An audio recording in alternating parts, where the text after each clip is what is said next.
Oh, man. What a crazy finish to the 1 o'clock games. Welcome, everybody.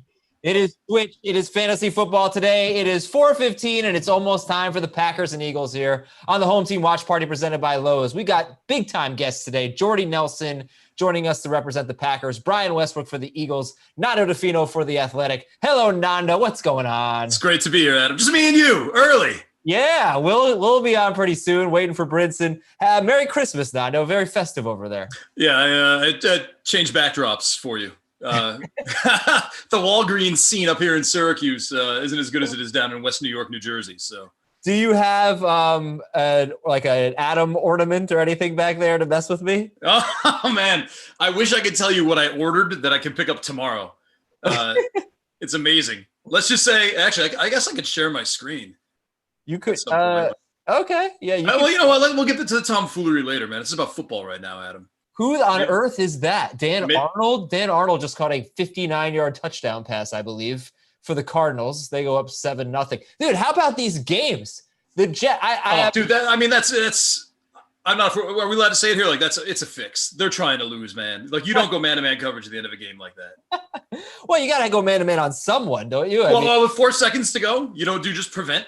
You could. Yeah, I guess you could. I don't understand. Maybe they probably could. I know you don't understand what defense they probably could have been playing back a little bit. That was wild. I was watching. I'm on a group text with a bunch of Jets fans, and they are thrilled. That was the greatest play for them. So, but I don't know. We got. Are you still rooting against the Giants? Like a good Giants fan? Oh, come on. We're first place. Why would I do that? None of the NFC East just for the show. I did. You called me out on it last time. I got to fix my hair though. Yeah, get some product in there, man. Still, how do you not learn this? And put on a collared shirt. I'm not putting on a collared shirt. Oh, and get some wireless earbuds. You're a host, for crying out loud. What about you? It looks like you only have one headphone on, like your ear. Yeah, I don't like to this. I don't like how I sound when it's like this. I like to actually hear what I sound like. So I don't know. It's weird. I don't know why more people don't do it. Well, listen, everybody. Welcome to the watch party. Try it with just one and see. It feels great. Welcome to the home team. You know what? It's not bad, actually. Yeah, because you can actually hear what you sound like. Well, but I'm plugged into the mixer, so I can hear what I sound like anyway. All right, fine. Yeah, that's all you have to do. What's the I'm record? Also plugged into a mixer. I just like how I sound better in the room than points. What's the record for points by a tight end? Waller had a game. I do wonder if this is the best tight end. This has to be the best tight end performance this year. What's Kelsey's best game? I don't feel like Kelsey's had like that 2 touchdown and big yardage game. I feel like he spread them out. So Waller ends up with 13 catches, 200 yards, and 2 touchdowns. Oh yeah, he blew away every other tight end. Actually, hold on. If you give me a second, I got Sport Radar. I got the Radar 360. I can look up tight end fantasy points, PPR scoring in the last 10 years and see where he. Yeah, that'd be awesome. But I need to he won't show up. But I can tell you who else everyone had. Kelsey's best game this year was 26 PPR fantasy points at Las Vegas just a few weeks ago. So for Waller, how many points was that? That was 45 fantasy points in PPR, 200 yards, 2 touchdowns, and 13 catches. The Jets really can't cover tight ends, and few can cover him anyway. So we're gonna have Will joining us soon, and stop plugging Will, man. It's me and you. It's not fun for you. And then we'll have Jordy Nelson at 5:00 and Brian Westbrook at 6:30, and yeah, it's gonna be great. Mahesh, what's up, my man? He says, "Go Giants!" Not optimistic today, but go Giants. Why not? First pass of the game from Colt McCoy was nearly intercepted. Air Jet Life, Benny Snell or Jamal Williams, PPR. You still got 5 minutes to make that pick. I'm going Snell, Nando. I guess you kind of have to, man. Like, although I like Anthony McFarland a lot, it could be a split backfield, even though that's not like the way they do it there. But I just don't think Anthony McFarland's going to be a non-factor in this game, Adam. I know he was last week, though. So comes he goes, I'm gonna go with Benny Snell. Nando is as well, and Will Brinson decided he wanted to join us today. I'm gonna wait for his video to come on, Nando. See, I am learning. I'd like to be here for the fun. Hey, Will, you there? Will. I didn't learn to put product in my hair, but I did learn to wait until people's video comes on before I say hi to them. Hi, Will. 1 second. All right, get that microphone fixed. I'm still pulling up these stats for you. What do you want me to go from like 2010 to 2000? Sure, man. Whatever it is. All right. We got an overtime game. We got Jacksonville and Minnesota. Oh, Myles Gaskin, nice move. Myles Gaskin, I don't really think he's so great. Oh, he fumbled. Why did you fumble, bro? That was your best play of the game. Yeah, why? Oh. Tell you what, man, Tennessee's going to win this game. No. They're down 13. Are you going to do are you doing the whole show today or just the early window? I was only told early window. Oh, my God. Adam can only take me early window. Justin Jefferson, is that going to be – I think that's going to be pass interference on Justin Jefferson. He just caught a bomb in overtime. Will, this is like – I don't know if you can remember one off the top of your head. It's always tough. This feels like the most exciting 1 o'clock slate of the year. And we got – is that a Locket injury? Oh, yeah. By the way, did y'all watch the F1 race today? No. Terry McLaurin race? No, it was so what I had. Well, I'll talk about it in a minute. We can talk about it. All right, looks like we got a Tyler Lockett injury. Oh, boy. And it does not look good. Oh, good. Arizona already scored a touchdown? Dan Arnold, 59-yard touchdown catch, I believe. Wide open, busted coverage. All right, so I don't know what I'm messing up here, but I'm getting there. If you have any questions, fire away. Let's talk fantasy. Let's talk football. 3rd and 27 for the Vikings as the Jaguars might win this game. But yeah, Will, these games have been phenomenal. My goodness. Jets game was great. The Texans game was fun. Bad fumble there by Deshaun Watson. The Saints held on to beat the Falcons. Lions with a 4-point win over the Bears. Terrible fumble by Trubisky to set up the Peterson touchdown late. Colts with the 6-point win. Yeah. What are your thoughts on the early games? I picked the Jets to win, and I'm mad now. Oh, so close, Will. Hey, cheers, Will. Oh, you know what? I don't have anything to drink yet. And I think I'll wait. I can get a refill. I think I should rectify that. Also, Adam, I had the Falcons in a money line parlay with the Colts and the Lions. That stunk. Adam, I got some answers for you. Oh, okay. What do we got? How many points did Waller have? Yeah, he had 30. He had 33. No, he had 45. He had 32 in non-PPR. All right. He had 45. 45 would put him 4th as far back as these goes back to 1948. This would put him 4th. Kellen Winslow had 2 crazy, like 144-yard, 5-touchdown game in 1981. Kellen Winslow, the elder. And then in 83 had 162-yard, 3 touchdowns. Shannon Sharp had 153 and 3 touchdowns. And then Mike Ditka had 190 receiving yards and 3 touchdowns. And then Kellen Winslow would slot there. And then Shannon Sharp, 214, 2 right after him. Wait, no, you said Waller. You said Winslow. You meant Waller? I'm sorry. Yeah, sorry, that's what I meant. Waller. My bad. Okay. That's PPR scoring? That's PPR scoring. Cheers, Nando. Would you like me to check standard for you? Cheers, Will. I like do a tight end premium. Well, they're all tight ends, so fantasy humor. Let's take a look at. This is the ultimate 2020 beer, by the way. Lagunitas sucks. That's pretty funny. Who wants to guess? Beer is called sucks. Who wants to guess the top quarterbacks? The top four quarterbacks have scored 30 or more points today in 6-point per passing touchdown leagues. Baker Mayfield. Yeah. Sam Darnold. No. Ryan Tannehill's got to be there by now. Yep, Tannehill 30. How about Carr? Carr had that late long touchdown to Rhodes. Yeah, 37 for Carr. He's the leader. Did we get them all? Nope. You got Carr, Mayfield. 4? Carr, Mayfield, and Tannehill. We need one more. You threw for 402 yards. Matthew Stafford. Without Kenny Galladay. Yeah. Quietly awesome performance. Giants get a big sack on Russell Wilson. So we'll have to check on Tyler Lockett, but boy, I hope he comes back. Would you take Derrick Henry number 1 overall next year? In a non-PPR league, I think who cares if it's PPR? I mean, he's still getting the points. He's playing every game and getting 100 yards every game and touchdowns. In a non-PPR league, I think I'd take McCaffrey regardless. All right. Yeah. Oh, we're live. We started the game. All right. Okay. Packers and Eagles. First play of the game, Miles Sanders. How are we feeling about Miles Sanders? We got a ton of Miles Sanders questions today. Bad week last week. Great matchup today. If game on Fox or CBS? It's on CBS, right? It's on CBS. I think that's the whole point of the show. I have the CBS on. I'm getting a water pick corn washing commercial. Oh, how is that? By the way, I'm looking for a new water pick.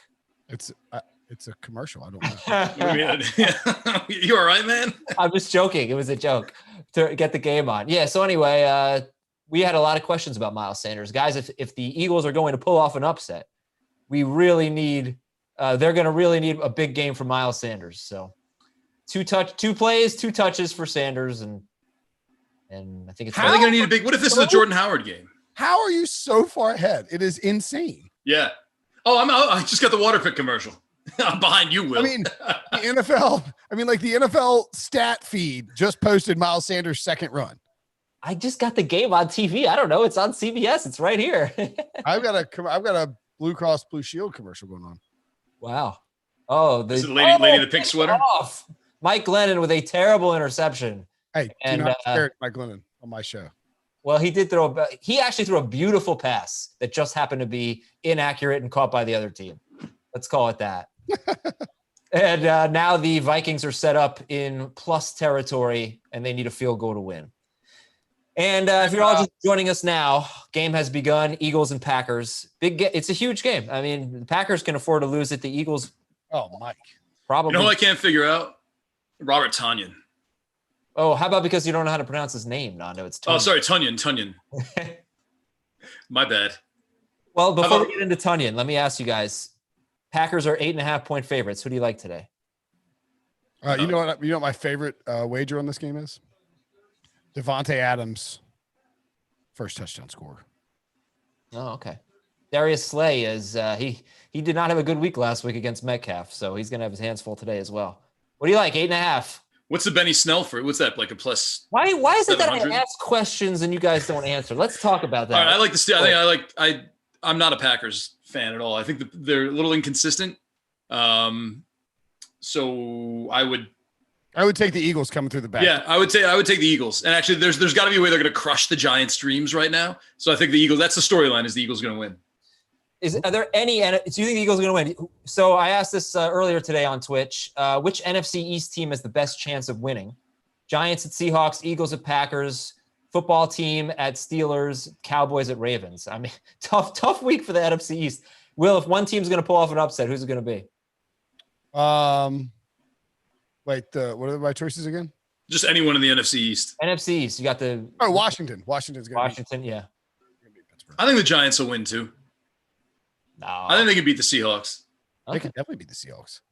Colt McCoy, Art Stapleton tweeted it. Colt McCoy is a 2-time Heisman finalist. Let's not count him out, Adam. That's the great. I forgot. Oh, speaking of the back door. Who? Cincinnati Bengals stormed through the back door. No, they can't. They just threw an interception, Will. They cannot. Tyler Locket left with a head injury, so he's questionable right now.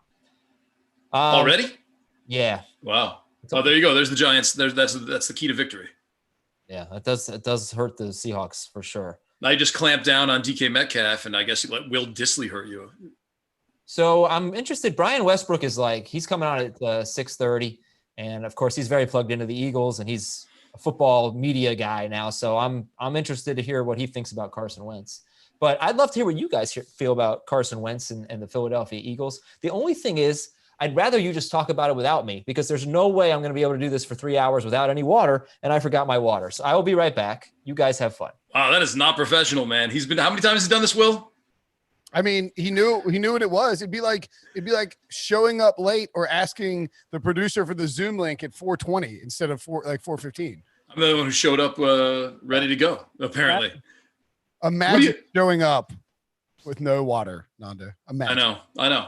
He's a professional. He doesn't even wear it. I hope he's putting a collared shirt on at the same time. Look at that giant ring light on his Simpsons thing. I know. It's a little more pronounced now that his head isn't there. I know. It's very Hey, let's just put him up on the full screen so we can watch the game in the future. What kind of prank can we play on Adam while he's gone? Oh, man, there's got to be a couple things. I used to do a lot of this. But I don't think we would need to have planned that out. Like, we could have brought in 3 or 4 people, ex-girlfriends. People would have told us stuff about him. Let's just put the Zoom link on Twitter. Should we? Well, if we wouldn't you know what we should do is move, let's change our backgrounds maybe. Okay. Let's see if he notices. Yeah. How do you do your background? I gotta be very careful. You can change it in. Oh, all right, fine. This is how I'm watching the game on the projector. That's actually would be kind of funny if we Let's just see if he notices. How do we? The rest of my room is not. It's not clean. Well, I feel like we would be doing a disservice to the people watching if we don't at least answer that Wentz question, because I feel bad for the guy. Yeah, that's true. I guess instead of mocking Aizer and trying to figure out a way to prank him while the entire time he was going, we could have actually answered the question he told us to answer. So anyway, we're done with that. Can we move on to Jalen Hurts? Cheer. Hey, Nando, cheers. Oh, hey, look at that. Look at that mug. Uh-oh. True story. Adam lives in Sleepy Hollow, which is like obviously the Halloweenest town in the world. So we go to like the Sleepy Hollow gift shop, and there's a million things you can buy that are amazing, like Sleepy Hollow themed. And he walks out with marshmallows. That is true. Oh. What happened, Nando? You broke something? I just broke my glass making fun of you. Good for you. Really? Yeah. All right. This is going to be precarious. So yeah, I mean, Carson Wentz, the problem with Carson Wentz is that he's not good. Oh, really? I don't think he's good. I don't know what happened to him, man. Yeah, there's an interesting article on For the Win that Stephen Ruiz wrote about. I don't know if you saw that or not.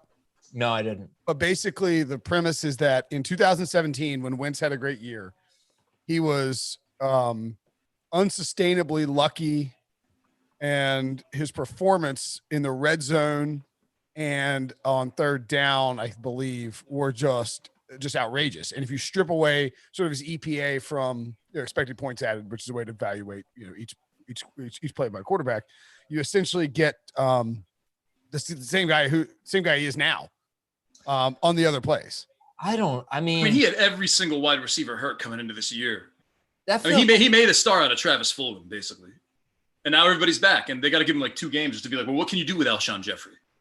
Well, they have terrible wide receivers. I mean, in general, their receiving core is bad. They have nobody that excels after the catch, right? Like they don't have a guy that you can throw a bubble to. Maybe they could try that with Rager, but everything has to be downfield. And I just don't think it's a good receiving core. But Will, I'm not sure, man. I mean, that feels like a flimsy. He was statistically lucky. We knew that, talking fantasy, but he also, he was so good and he was so mobile, right? He obviously had a much better offensive line. You think the ACL messed him up? Maybe. And they used to do a lot of mentally.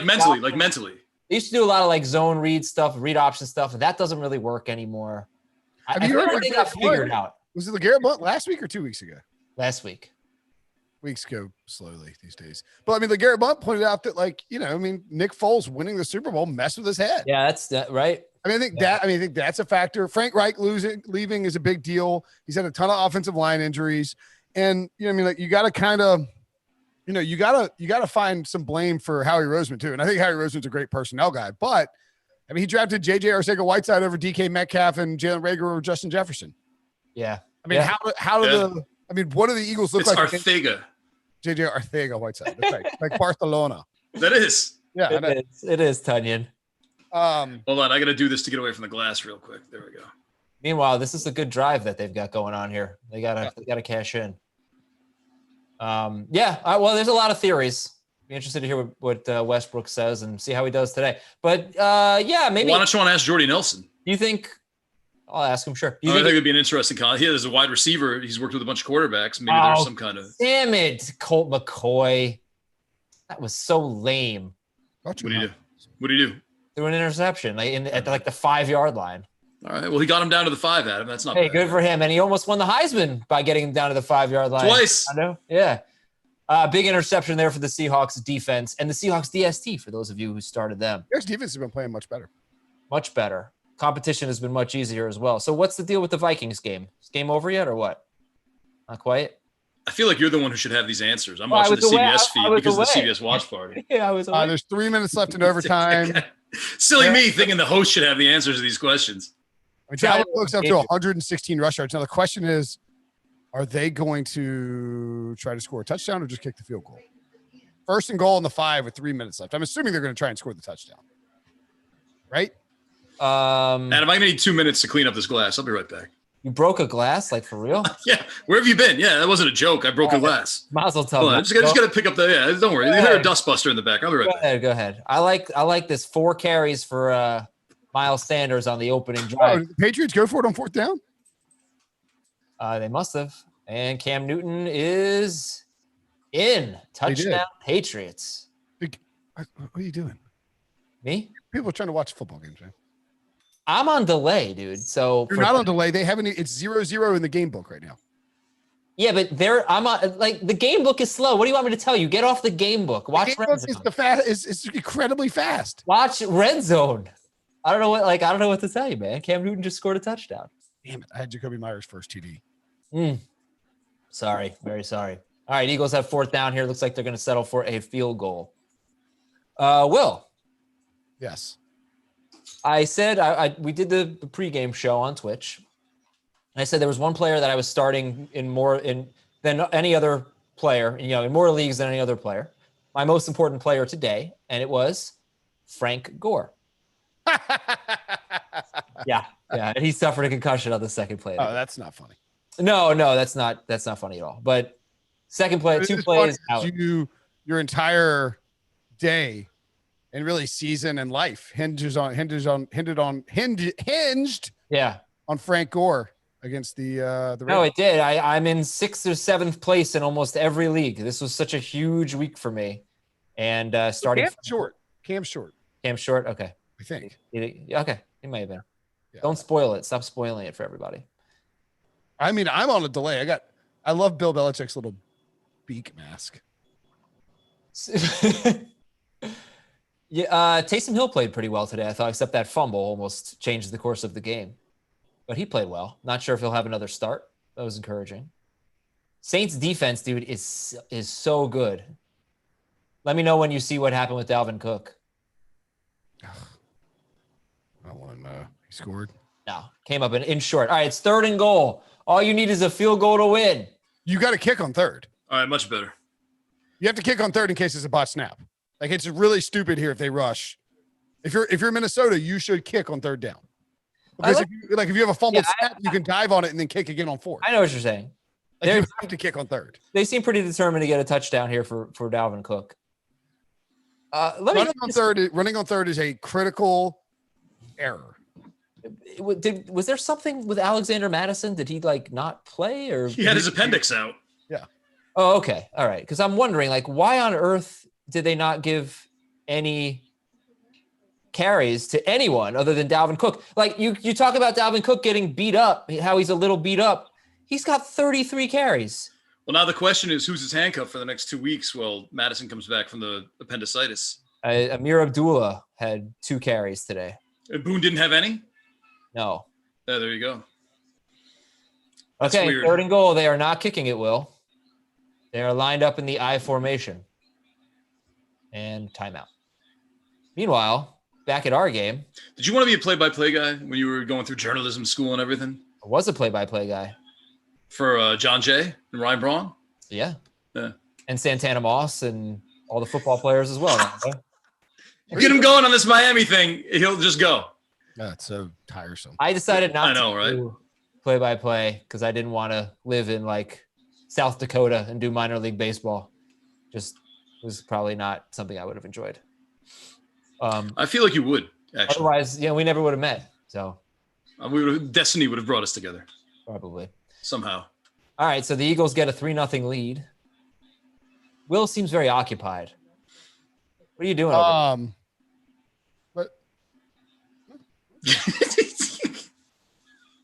I think it's the 1 week difference, the 1 week gap. Like the fact that Nando's on early, and usually I have they are kicking on 3rd down.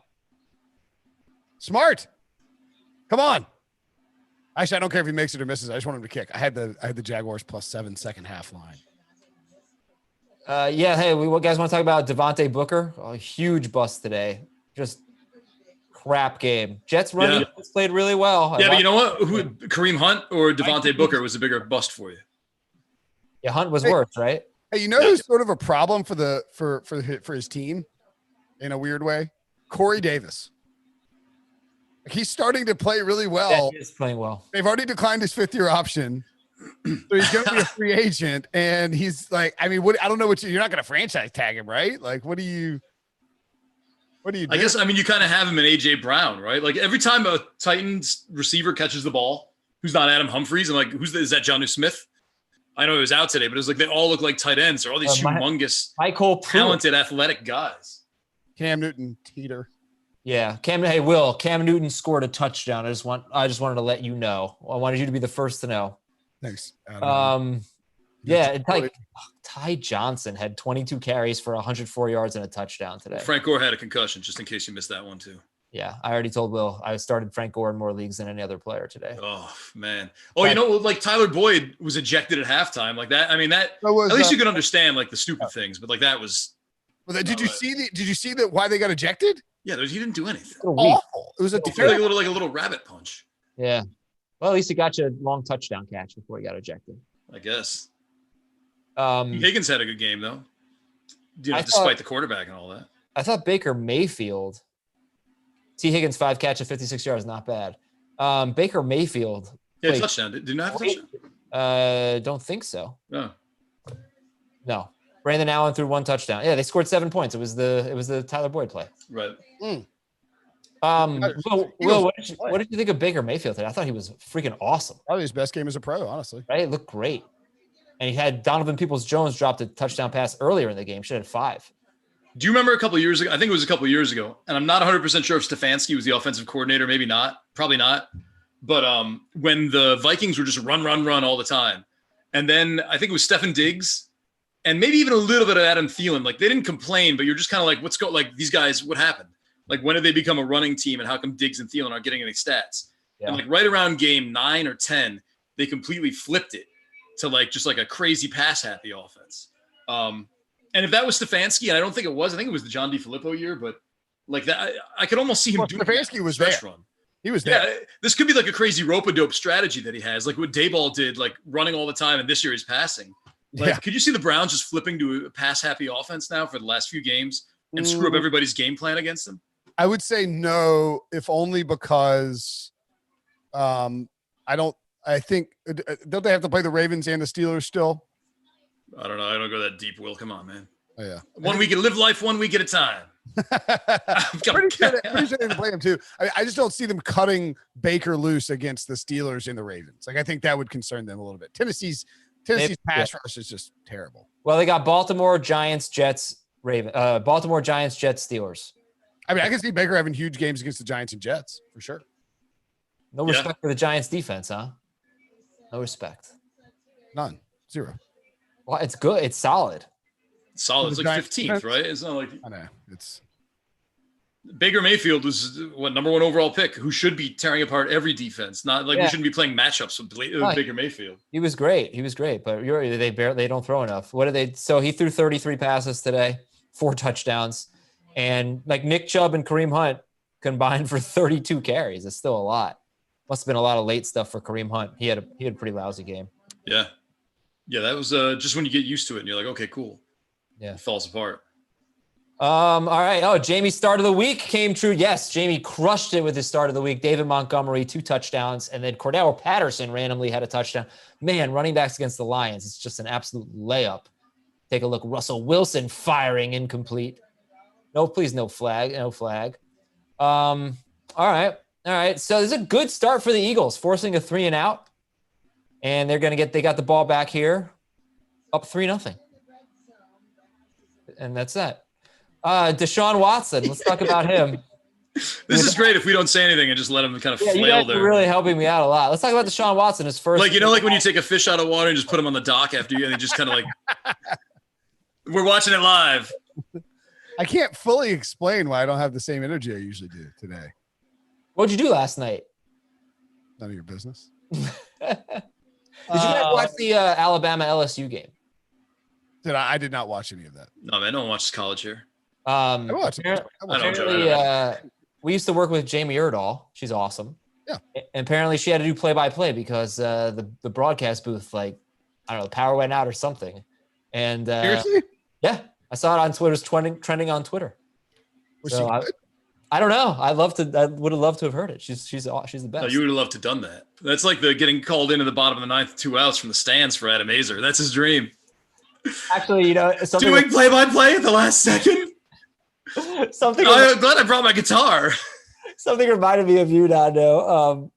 We were doing the Saturday mailbag, and I thought about telling a story, and then I was like, I still don't think this is a funny story. And then Frank and Jamie were like, tell it. I'm like, no, I don't want to tell it. They were like, tell it. I was like, all right, fine, I'll tell it. That's exactly what what you always accuse me of doing. At least you realize it when you do it now. I guess so. Don't make me sing. Deshaun Watson threw for 341 yards.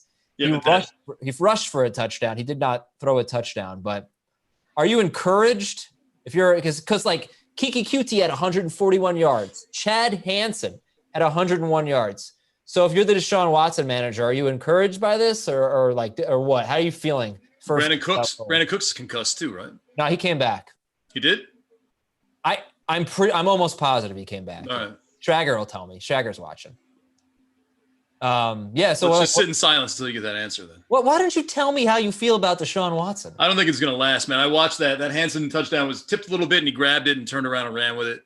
He didn't score a touchdown. What do you like? Or that long pass then, whatever it was, a touchdown, long pass, whatever it was. A lot of those yards came on a play that I wouldn't call it fluke play, but it was kind of lucky. I think you could take 60 yards out of that. And Isaiah, what's his name? Isaiah Coulter was out. Yeah, he was out. Which was weird. I mean, I get it because he was hurt. He's got neck stuff, but I mean, like, he was supposed to be the guy. He was supposed to be the guy. I mean, the fantasy man. community was like kind of into him. I don't know if he was supposed to be the guy. What would you do if you were the sideline reporter and you were suddenly realized you had to like do play-by-play for the game? I mean, I think I could handle it, but it wouldn't be very good. Well, you got somebody telling you all the players' names and stuff, right? So it's kind of. I assume she had that hookup. How did the Eagles get the ball down here? I don't know. We were talking about Deshaun Watson. Let's see. Carson Wentz passed to 84. Greg Ward. So there's Greg Ward Jr. Mm-hmm. Yeah. That's all I got. They had an 11-yard run by Rager, an 8-yard pass to Greg Ward, and an 11-yard run by Jordan Howard. This is a great start for the Eagles, man. They look good. You got to come. You really need to come away with 6 here, though. I think 3 would be fairly disappointing. Howard's actually running well. Is he? Because it took him about 45 minutes to get to the edge there. Get him out of the game. Are you kidding me? Like, they don't realize that Miles Sanders is one of the best running backs in football. Get him. He just found a hole and ran for 8 yards. I don't know what the problem is. 11 yards. Whatever it was. Why do you're like that fantasy group think that Jordan Howard sucks, man. David Montgomery sucks. Jordan Howard's been on 4 teams in 3 years? Like, how good could 3 teams in 1 year? Okay, here's Miles Sanders back in the game. Give him the ball. Are you starting Miles Sanders in the game where you're like 6-6 right now? Is this what's going on? Yeah. Yeah. But it's just like Adam's so transparent. Okay, he really is. It's crazy. What just happened right there? What happened? Carson Wentz got sacked. It's like we could sit here. The biggest question of the year has been what's wrong with Carson Wentz. So I don't understand why they don't give Miles Sanders the ball more. Did Carson Wentz get sacked when Jordan Howard was in the game? No, he got sacked when an inferior pass blocker was in the game. He was running a route, jerk, because they gave the ball to Jordan Howard. Oh boy. I'm live betting the Seahawks under. Let's see how it goes. What is it? 51? 39.5. What? Really? Yeah. Oh, I guess it's already back in quarter well into the game. Yeah. Yeah, and there's only 3 points. I just don't think we're gonna see a ton of points in that game. Seattle looks. Wentz. What's that? Carson Wentz got sacked again. Bang! Don't foul! I need this Devontae Adams first touchdown. So Jordy Nelson's coming on in 10 minutes. No. You're like this close to being like, so how are you guys doing? Well, I was thinking that maybe Jordy would I'm going to ask the differences. I'm going to ask Jordy Nelson questions and he's going to answer them. You guys, it doesn't quite work that way. Go ahead. Pull some questions from the Twitch watchers. Yeah, let's get some Twitch questions. What do you guys want us to ask Jordy Nelson? We'll get some Twitch questions in there. I'm not sure that you're asking me good. I think let's get a Twitch poll too. Are Adam's questions good? I think I know which way that's going to go. Yeah, let's not do that Twitch poll. Let's do over under 68% no. Ooh, I think it's to be like way over, like 50, really? like 98. Here's a question for you. Who is the best bad team in football? The best bad team? Yeah, I was thinking about this. That's a good question. That is a good question. I think you probably either got to go with San Francisco, Houston, or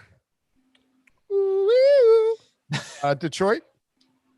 How about the Giants? What was that? Detroit was going to be my pick because I thought San Francisco was too good to be considered a bad team. Do you think, Will, would you have answered differently if they didn't fire Patricia? Yeah, probably. By the way, that was from the that Apple commercial, the Apple 12 iPhone commercial. Oh, okay. Hello. Niners are 5-6. I think that's too good to be considered a bad team.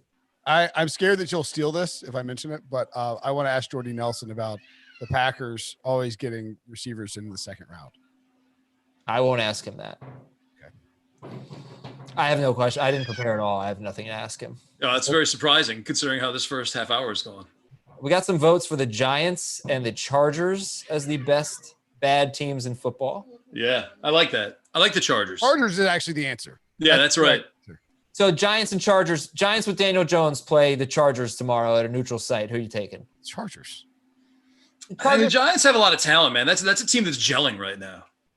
If the Giants with their if you magically heal Daniel Jones's hamstring. No, that's what I'm saying. Who's a better team with their quarterbacks healthy? The Chargers. Okay. The Chargers Chargers are horrifically coached. We have it. Well, that's part of the team, you know. We have a question from Ozzy. Who has the child protesting in the background? LOL. I thought that it was Nando, but yeah, I would think Nando too. No, I'm in a room very far away from everything and everyone. Oh, okay. Well, I don't think it's me. And plus, I can hear everything that's going on around me. Maybe it's the child Christmas tree behind him.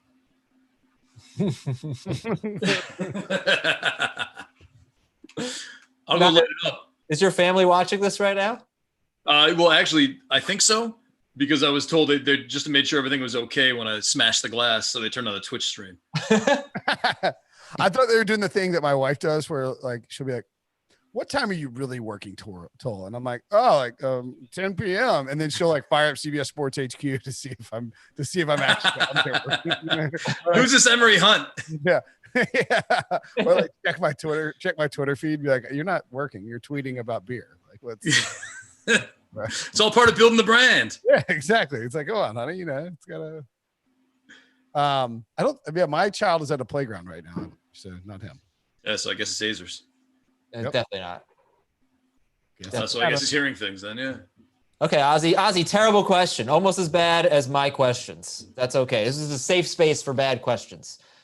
All right, let's check in on some of these games here, some of these afternoon games. Eagles with a 3-0 lead. We've got 7-0 Patriots at the Chargers. Chargers just missed a field goal. 3-0 Seahawks and 7-0 Cardinals. But the Rams are driving. They're in field goal range. The Giants are not. The Giants have 3rd and 6. They're on 24. Where did it go? It just disappeared. I was going to bet on Devontae Oh, Adams. that was gorgeous. Who scored for the Patriots? It's weird you're rattling off all these scores, but you're not like, hey, that Patriots touchdown was a Cam Newton. I said it, I think, when you were cleaning up glass. Cam Newton rush. Damian Harris, 6 for 36. So, Will, I got this And a mug catch for 15. at that store that Nando mentioned. Oh, actually, at a different Sleepy Hollow store. I got this for my wife, and she hated it. And Nando and his wife were there when I gave it to her, and they were like, yeah, it's terrible. It's terrible. Look at it. Hold it up and let everyone revel in that weird snowman. Why do they hate it so much? I don't know. I think it's Because great. it's like a snowman mug. You find it at Marshall's. I do find that those tall, skinny mugs in that particular shape tend to go a little undervalued in the market of coffee mugs, and I enjoy their the ability to retain a large amount of liquid. It's like you showed up with one of those pillows. It says "Deck the Halls" and has like, look from the Sleepy Hollow gift shop. Now the question is, see, Adam, I could see you being a guy who utilizes a holiday mug year round. Am I correct or incorrect? This is the first time I've ever. Oh no, this is the second time I had hot chocolate in it at Christmas time. I think as Will, I only drink water basically. So I'm not a mug guy. What are you drinking now? Water Out of a mug. Yeah, why a mug? I thought it'd be a funny prop, you know. A bit, a gag. It's a bit. Yeah. The truth is, he's got 2 glasses of water just to the left of him. They've always been there since 3:00. I find that This is from 2 days ago. I forgot to bring it up. I prefer the like the plastic, the Tervis, you know, with like Oh, those are good. Yeah. Except I'm a lunatic and I think plastic is unsafe. So I don't drink anything from plastic, basically. Do you want us to come up with some hold on. organic bed? Hold on. Let's organic bed. Let's rewind that a quick second. Yeah. You don't drink out of plastic because you're worried you're going to choke on it, or you think it's poisonous? Poisonous, yeah. Especially if you reheat it. Like, you should never put plastic in the dishwasher. I hope you don't put that in the dishwasher, Will. What, Tupperware? Should never. Nothing plastic should ever go in the dishwasher. What? It's true. It's true. This is a thing. I'm sure the people on Twitch. What a game watch you've put together, Adam. All right. Can you just put on a tie and have Jordy Nelson wonder what's going on? I do think it's kind of crazy that like we utilize plastic as much as we do as a society. I mean, it's pretty terrible.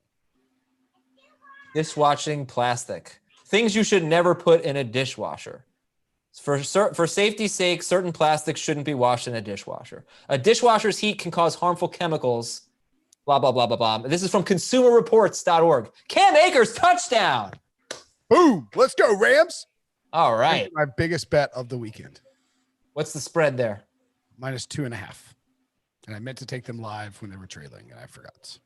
Crap. All right. That looks like a nice 10-yard touchdown run from Cam Akers. This could be the Cam Akers game, folks. Should have started him over Frank Gore. My bad. Last week was the Cam You Akers benched game. Cam Akers for Frank Gore?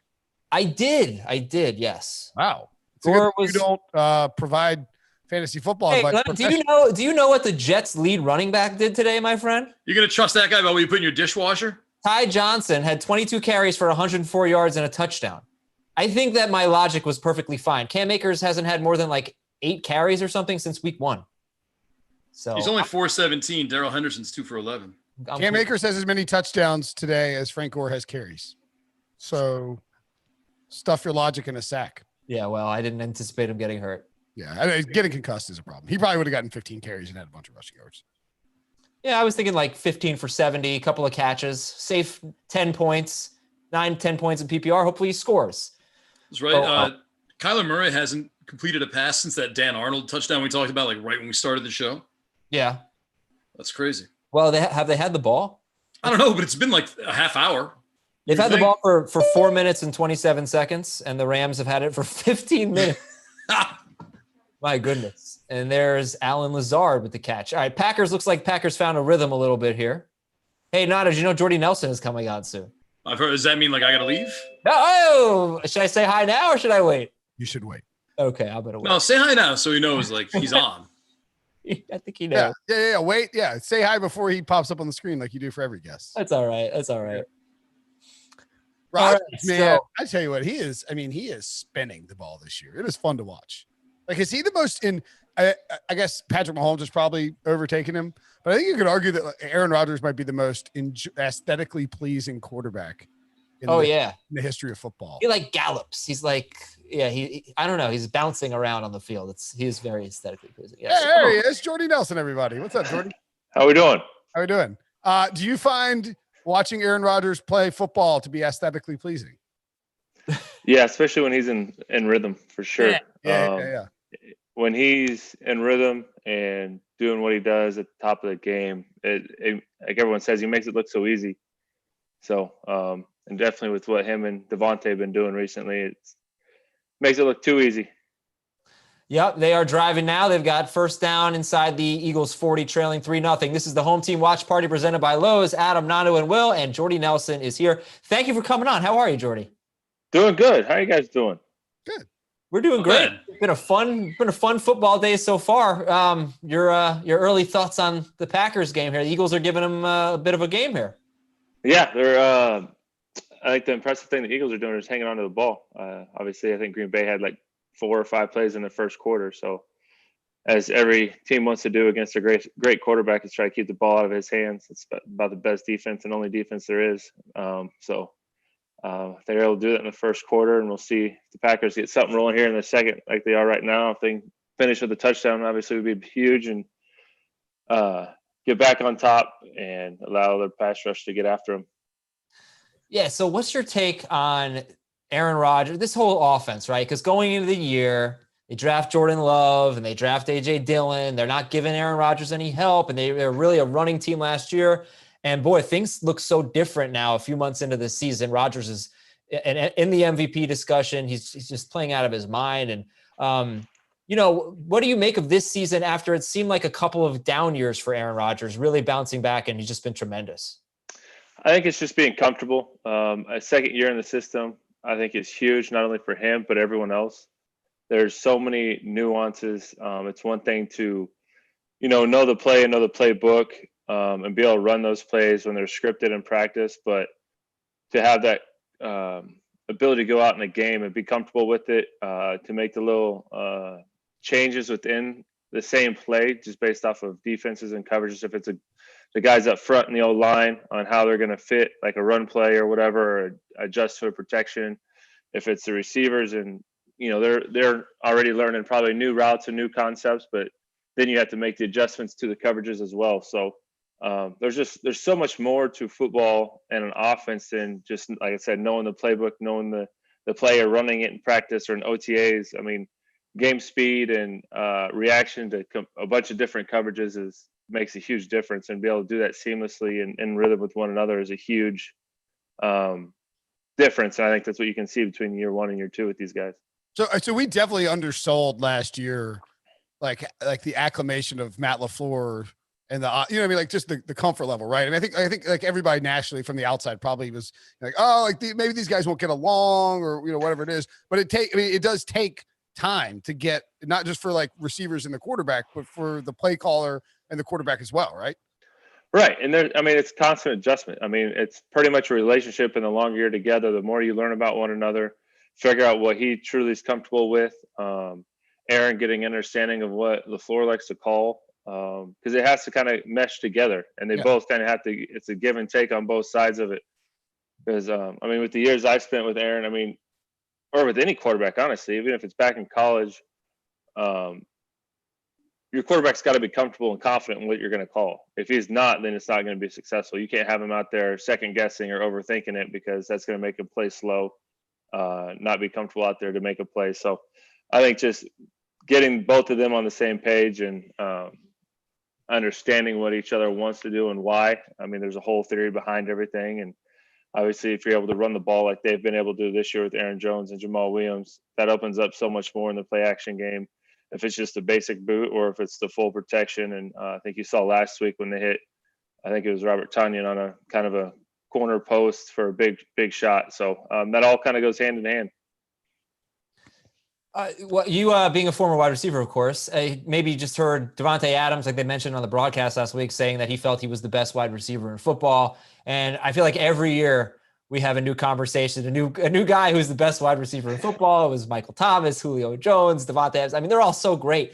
Do you have an opinion who the best wide receiver in football is? Also in 2016, it was Jordy Nelson. It was Jordy Nelson. For like 4 years, it was probably Jordy Nelson. It was right up there. But like you said, there's so many guys that are up there. And I think Devontae doesn't get the respect, the recognition that he should get because he plays with Aaron. And obviously, if I've experienced it firsthand, it is beneficial to play with a great quarterback. But at the same time, you can't take away from what the receivers are doing, on their end of the game. So Devontae's got every aspect of the game that you want. He can beat you over top. He can beat you in the short game. He can run any route there is. You can't press him. I don't know why DBs decide to continue to press him, because you won't touch him, and that's how he beats you. So that just continues to blow my mind that guys think they can get up in his face and try to put their hands on him, and it's impossible. So you'd think by now, I think he's year 7, they would have seen enough tape of that and they wouldn't want to do it anymore. But yeah, I think you can sit here and you can read off different stats here and there to truly put one of the best receivers. I think there's a group of them. I think you named them all. They all do different things. And I think the guys you named, from Michael Thomas, Devontae, Julio, and like Hopkins, I think the thing that's great about them, I think you could take each one of them and put them in the other guy's offense and they would still be productive. Like there's no, product of the system or product of the quarterback or anything. Like, right. They can go out and be productive with any quarterback, any system. Yeah. Hopkins is showing that. What about DK Metcalf? What do you think about him? A freak in nature. Yeah. And so much of it too with the receivers being put in the right situation. I think with him, with his big body, his speed, he's in a great situation in Seattle where they love to chuck the ball deep. And obviously Russell does a great job of getting the ball up and down, and they get those opportunities again with the run game that they have and being able to go play action, but he gets those big shots. So it's amazing to me how many guys' careers can be made or broken based off of what organization they end up with and what fit there is. And you feel bad for some guys who end up in an organization or in a system that just does not utilize them to the best of their ability. And then you see some guys that just have the right fit with everything else and they just blossom and make a bunch of plays. So I think Metcalf is in a great situation out there for the way they run their plays. And it might be different if he was, honestly, like in a West Coast where there's more like precision and route running and everything. But the man can make plays and big plays. And obviously, once he gets the ball in his hand, I don't think anyone wants to try to tackle him either.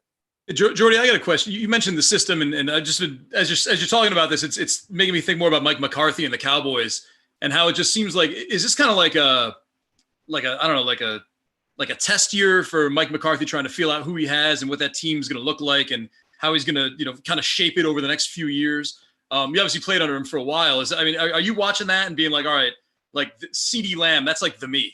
And like how McCarthy's going to form things. Do you have any like insight on that, having played for him for so long? Yeah, I think those guys really got in a bind without obviously any offseason. I think any organization, any team that's got a new staff, new everything, trying to maybe change the culture a little bit. Obviously, then losing Dak early in the season is not ideal when you're trying to, transition from one coaching staff to the other.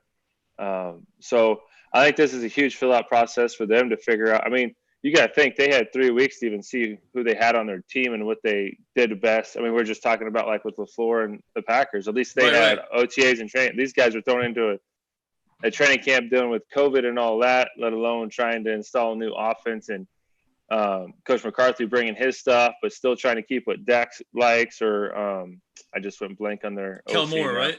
Yeah, Kellen Moore.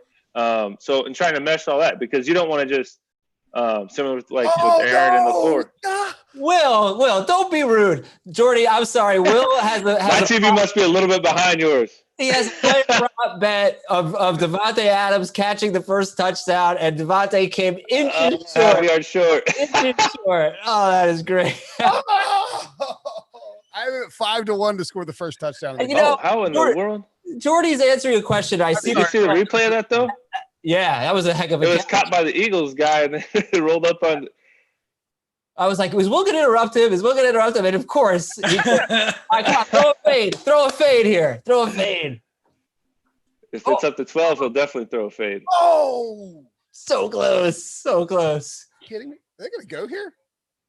What do you think? Fourth and goal, Jordy. I'm going to let you be the coach here. 4th and goal from inside the 1, down 3-0. LaFleur's going for it. Going for it. All right. Would you go for it? Would you? Yeah, I think with this team, with this offense, and I mean with the defense, the way they've been playing, and having the confidence they probably have going against the Eagles this week. I mean, giving the Eagles a ball on the half-yard line, if you don't convert, I think you're still in a great situation to get the ball back. Runner pass. What do you do? This is a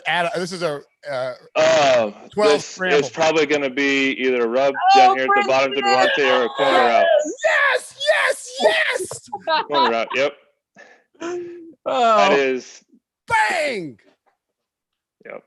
Sorry, Jordy. Yeah. No, you're good. It was either going to be the rub with the sprint left, or it was going to be the corner to take. So that was, Jordy's like providing like incredible analysis. Yeah, I know.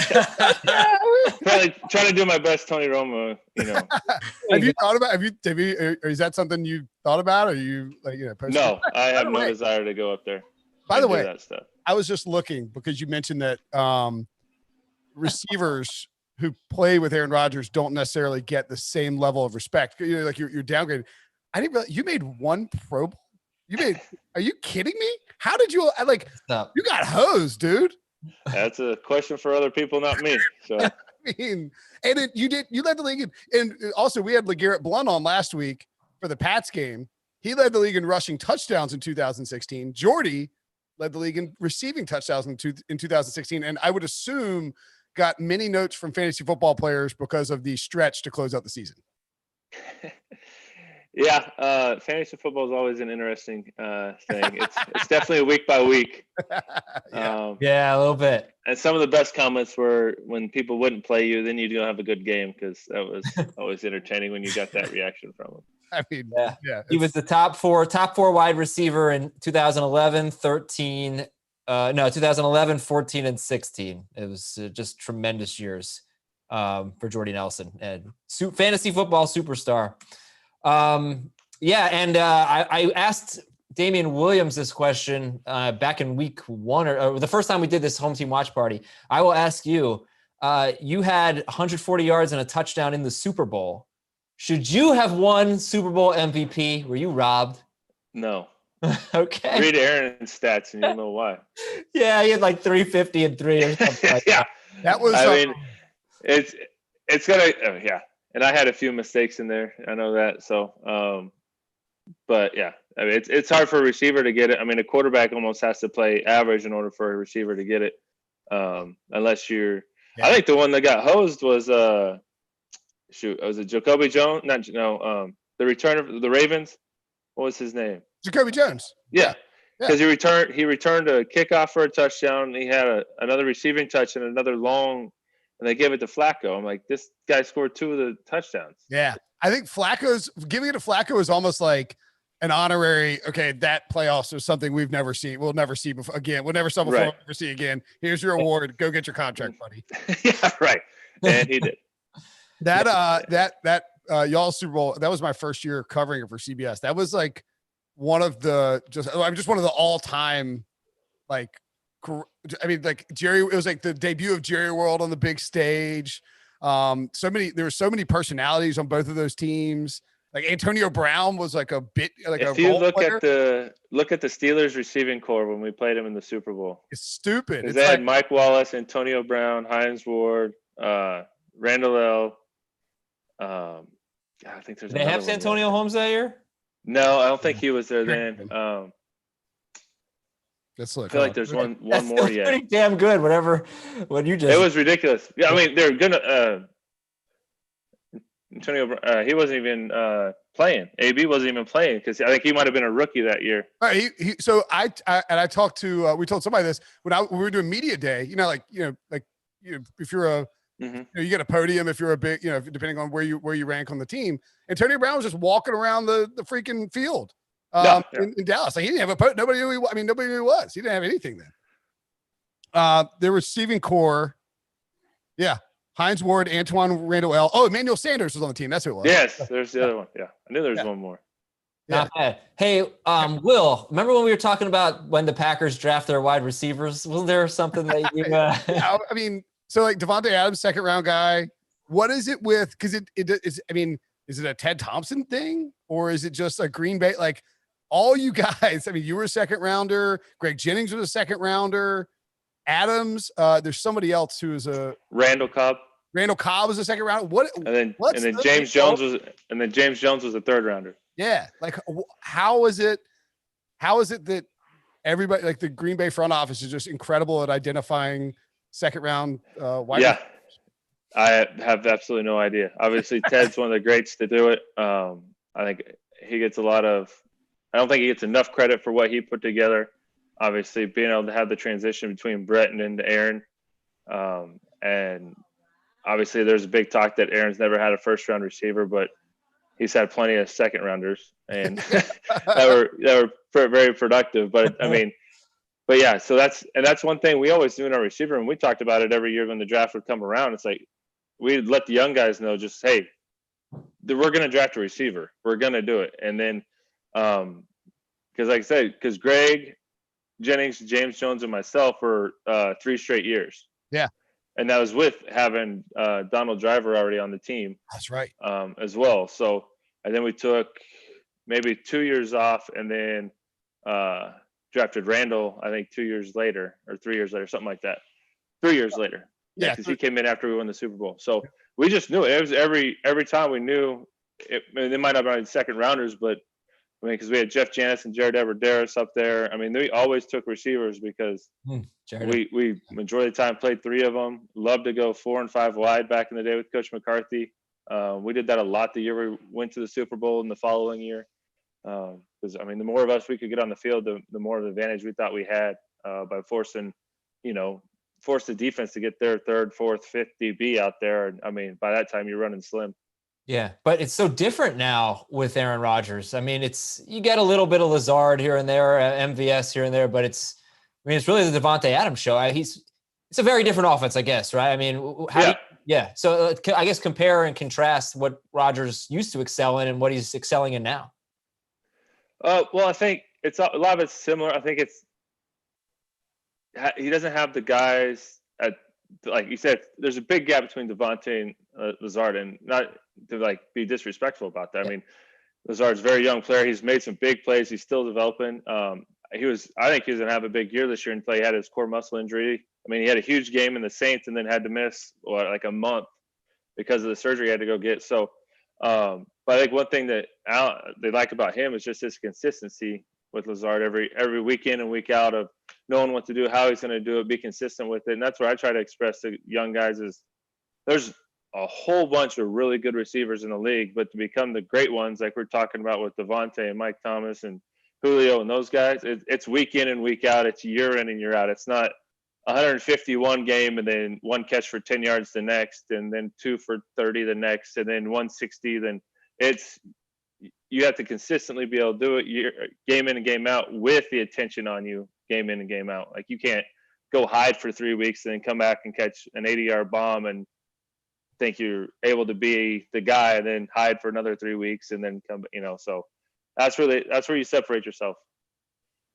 DK Metcalf. So I was looking at some highlights here. We'll keep you updated on all the scores from around the NFL. The Packers lead the Eagles 7-3. It's still 3-0 Seahawks. They are driving. It's 14-0 Patriots. They had a punt return for a touchdown, and 7-7 Rams and Cardinals. Other than that, Dan Arnold, wide open, busted play. It looks like the Cardinals have done absolutely nothing. Nando, how you doing over there? You got any question? I don't want to keep talking over you, man. Yeah, you guys see the end of the Raiders game? Yeah. I saw the highlight of it. You know who loves that, man? Every Jets fan I know. That was just bliss for them. That's the second week in a row. Henry Rhodes is saying that's one way to tank is to go man to man on a Hail Mary. That's what I said. Brilliant way to lose a game. Or did you? Why did they do that, Jordy? Why? That is a question for them. Well, did you see the when they on the would-be touchdown where it got called back for holding? They put they singled up on Darren Waller with a safety. What are you? The dude had 150 receiving yards in the first half. Greg Williams, what are you doing? Yeah, they didn't cover him very well the entire game. Pretty amazing. It was crazy. So, how much football are you watching? How into it are you? It varies. A lot of it just depends on what we're doing that weekend.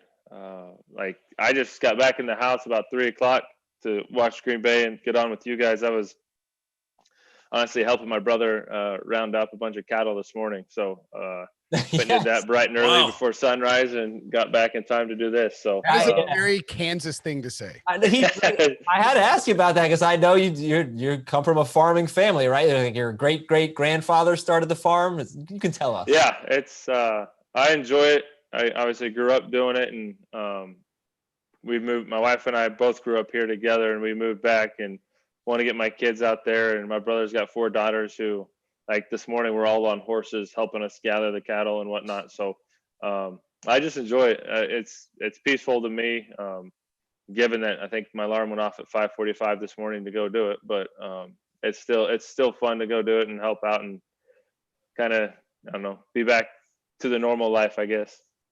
Have you ever seen the movie Son-in-Law with Pauly Shore? No. Oh, all right. That's the only thing I know about farming. I wanted to know. Why are you wasting these questions? Are you kidding me? Yeah, come on, man. By the way, Adam, a fun fact about me that you probably didn't know. What? As a kid, I also raised cows on my farm in High Point. Yes. My dad is a big hunter. He rode horses a ton. We've been out to Montana and all that. But they asked me and my brother if we wanted to raise a cow each. And so we're like, yeah, that sounds great. So we got some cows. And you have to get up every morning and walk all the way up the driveway to the barn where he was kept. And you had to fill up a giant baby bottle with milk and it had a huge rubber nipple, and you had to go up there and feed the cow every morning. And then you find out later on from dad, he's like, well, we're going to sell the cow for people to eat it. You're like, what? Like, Dad, what? And then dad shows you the check, which you get to keep from the cow. You're like, cool. Like, let's burger this guy up, man. Let's go. How much does a cow go for? And I don't know about, my experience, which I don't know how they do it now in 2020, but you go to this livestock auction and it's like they bring the cow out and he runs around in the ring, and all around at each seat, there's like an empty tomato can, which are just spittoons. So people who are dipping can just like spit into the cans. So like they're just placed all around the thing. And then the cow comes out and he's like, and you got an auctioneer who's like, all right, now we got auction now. Don't get sick now. And like you're actually auctioning off the cow. It's pretty crazy. It's it is a very rural thing. Yeah. Wow. It was cool. Will, how is it very similar to the movie Son-in-Law or Son-in-Law is Pauly Shore, Jordy, when he goes to work on a farm. He leaves college, but he doesn't know how to do anything. That would be Aizer if he went to a farm. Oh yeah, 100%. Yeah, that would be bad. A lot of people, even people who live out here in the country, it's when they get around animals, they have no clue. Yeah. It's amazing how much difference it is if you grow up and deal with them as a child, like as a kid, and just around it and all the little nuances you learn to deal with them. But yeah. So what was like the most common thing that you would do, farm work, I guess? What was your chore? I mean, the usual chores, obviously just filling up the water tanks. If we had cattle in the yard, like in the pens in the yard, maybe put a square bale in there, or just making sure they have feed, which would be every morning. Working ground, so driving a tractor and pulling equipment around. That's the joy of like farming, is almost every month is a different task, I guess, that we have to do throughout the seasons. If it's harvest, planting, like going to get cattle, bringing them home, or then you have in the spring where you're working the cows to take them out to the grass. So it's always changing. So it keeps you on your toes and you don't get kind of bored with the same thing over and over. Are they dairy cattle or are they meat cattle? Meat. We have Black Angus cow-calf herd, so awesome. No dairy. Those people are nuts. They have absurd hours. Dairy cow? No. Dairy. Yeah. Wake up at 4:00 in the morning to milk them, and then have to milk them again at 8 o'clock at night. I mean, it's just no thank you. That's too much. Nando, Will, do you guys know when Jordy met his wife? Well, I'm going to say like 5th grade. He just told us that they grew up together. So yeah, it's 6th grade, right? No, actually like kindergarten. Oh, that's cool. There you go. Yeah, we went to, yeah. So we went, our school is a very small school. We have I think we had 67 kids in our graduating class. So the same kids we went to kindergarten with were pretty much I would say 90% of them were who we graduated high school with. So. Nice.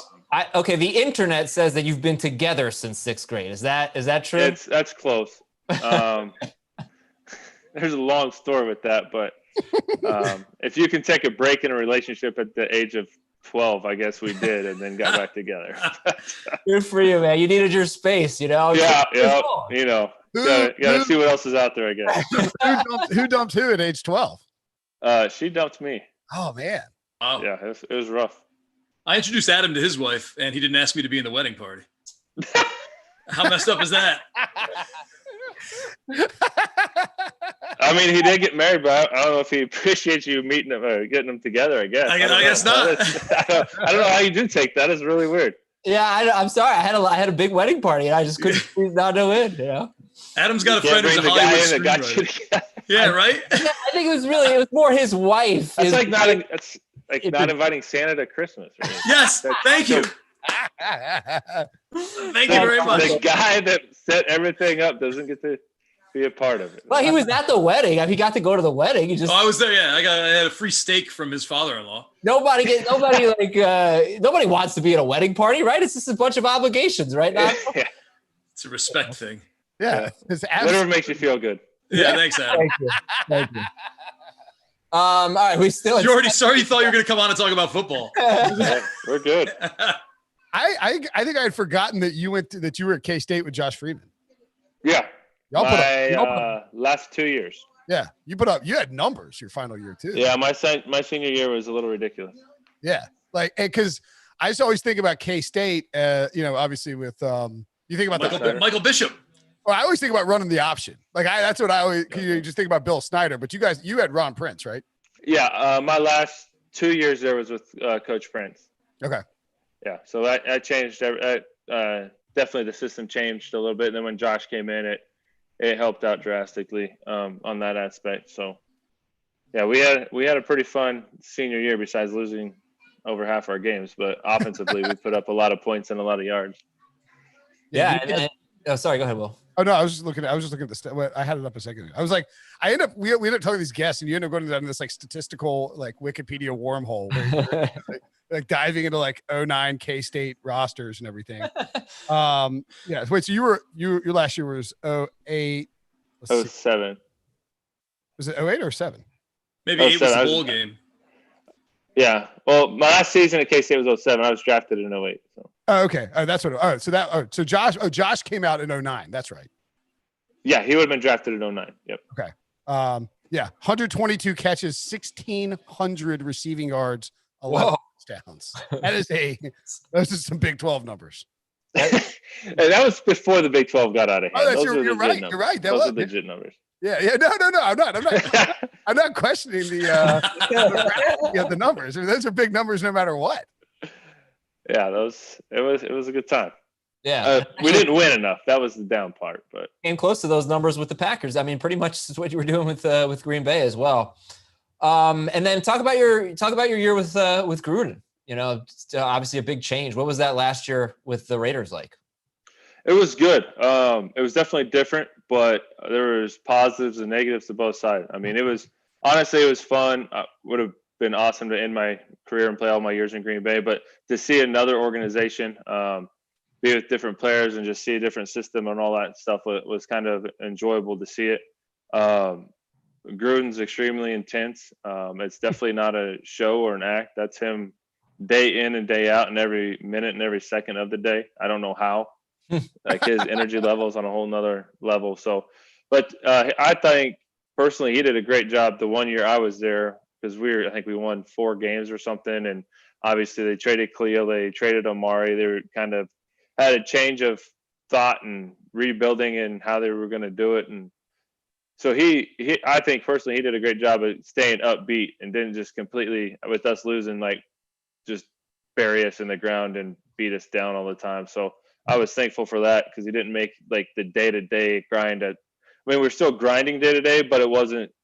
Sometimes coaches can get into a miserable, down, like pouty mood of losing and make just the day-to-day in the meetings where you should be a little bit more relaxed and being able to talk and obviously get your work done. But that can become miserable and you don't even want to show up to work, which does not make it fun after you're already only winning 4 games. So, but yeah, it's been fun to watch Oakland or now Vegas Raiders continue to improve, and I'm glad they got the one today. They should have got the one yesterday or last week. That really hurt them.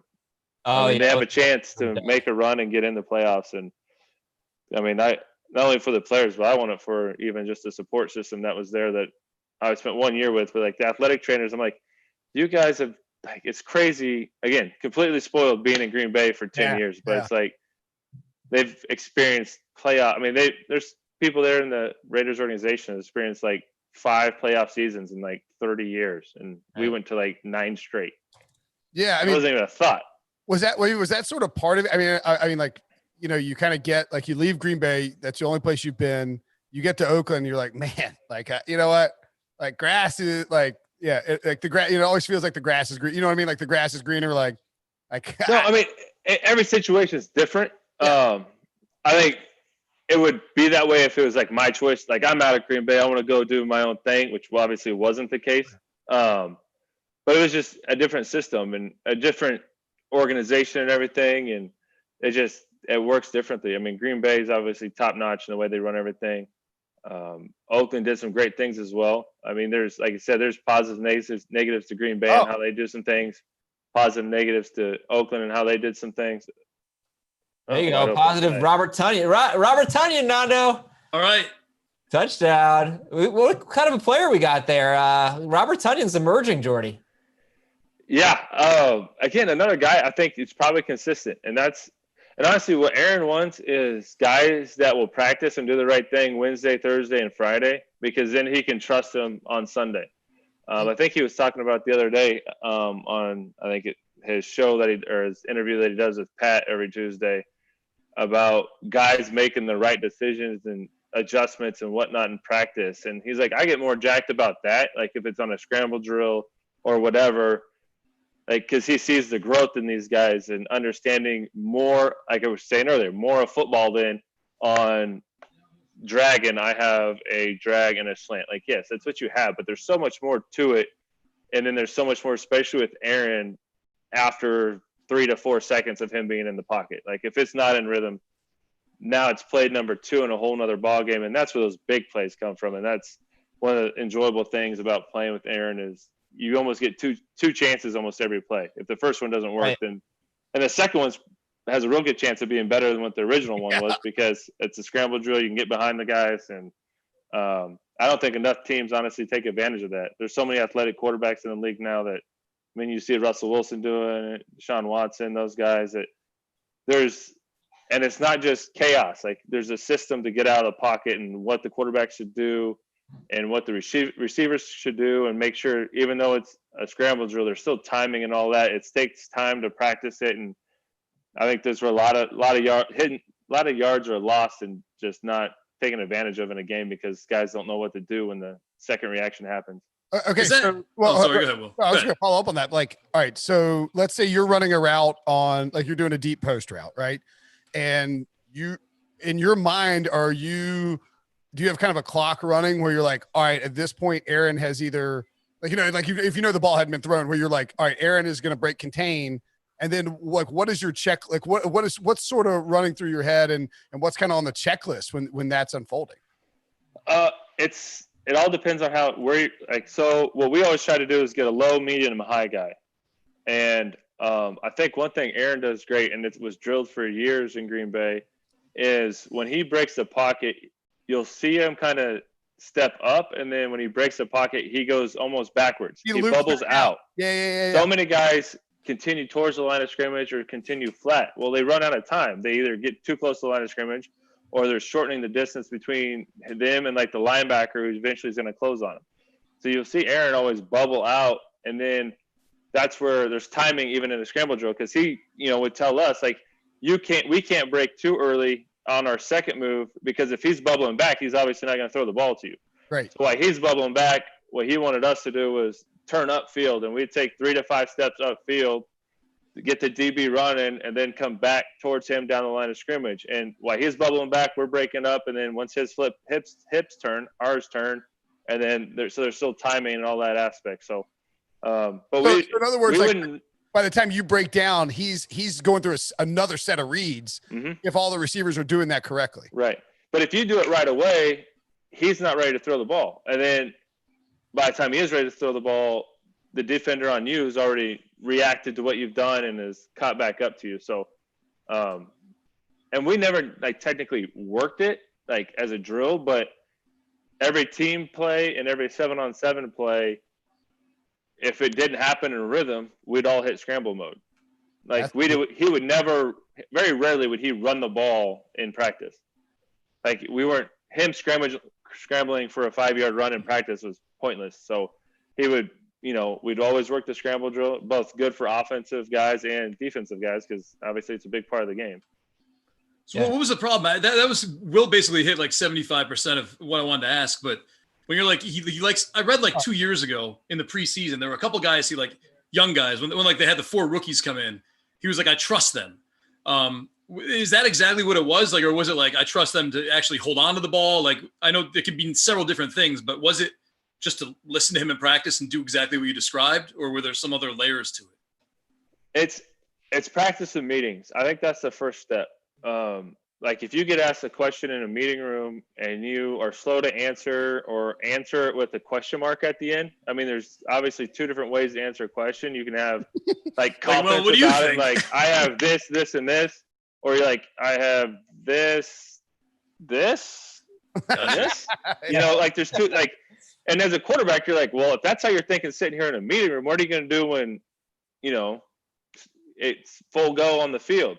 So it starts there. And then when you hit practice, if you don't make plays in practice throughout the week, you're not going to make plays in the game. Like you won't get the ball 100%. You won't. I mean, if you do, it's very rare. It's because he has to feel comfortable with the play we're running, and like how you ran it in practice is going to be the way you're going to run the game. So if it doesn't work in practice, he doesn't have confidence going in the game with it. So, yeah. So and then once you get your opportunity, you have to make it. That's what we preached every day in our room too. It's an opportunity. It might be something small. It might be a 5-yard catch for a first down on 3rd and 4, whatever. But that's how it grows, and that's how it worked with me. Like the playoff run that we had going to our Super Bowl, it just kind of snowballed through that. With then the Super Bowl, and then I had a great year the following year when we went 15-1, and it just continued to snowball. And you start making plays, especially in the scramble drill. If you make a play in the scramble drill, like it's just natural for him to have confidence. He'd break the pocket. Like he'll just naturally gravitate to the guy who he thinks is going to do the right thing and make the play. So, I mean, when he's looking for someone, he's going to look for the one he's most comfortable knowing they'll be in the right spot and make the play. So in other words, like with Rodgers, it's almost like, and I mean, and this is not a, like I'm not saying it in a negative way. It's not a pejorative thing, but it's the system is important. Like your ability as a receiver, like it doesn't matter if you're the Incredible Hulk out there with Rodgers or like some freak of nature. If you don't know how to get on the page with him and how to think like he thinks and how to get that timing down, it's all irrelevant, right? It is, and it's going to make things a lot more difficult than what it is. It needs to be. Because he's not a guy who's just going to throw it up to throw it up. Right. Like he takes way too much pride in the football. He's not going to try to beat himself or beat, he joked, I think, a couple years ago because the media said something like he'd finally beat like every team. And he's like, well, I think I beat ourselves a few times as well. So I remember that, beat all 32 teams. But he very rarely does he do that. And he's not just going to throw a ball up and have a 10% that it's going to be completed and hope, you're going to jump higher than the other. He's, very rarely will he do that. So you got to just be, I think it's the consistency through everything. Like I said, through the meetings, through practice. And then when you get that chance in the game, you got to make the play. Hopefully you'll hang around with us till halftime. I know you're supposed to be here for a half hour and you're giving us 40 minutes. So I very much appreciate that, Jordy. As we're watching these, that was a really interesting conversation. Yeah. As we're watching these other games develop here, Rams and Cardinals, it's 14-7 Rams, and Kyler Murray has thrown for 73 yards, and DeAndre Hopkins does not have a catch, I don't think, and he's facing Jalen Ramsey. I wanted to know the best corners you faced, and if anyone ever really had your number, could shut you down.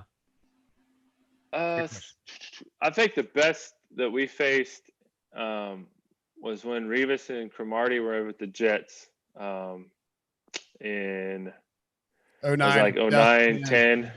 Yeah.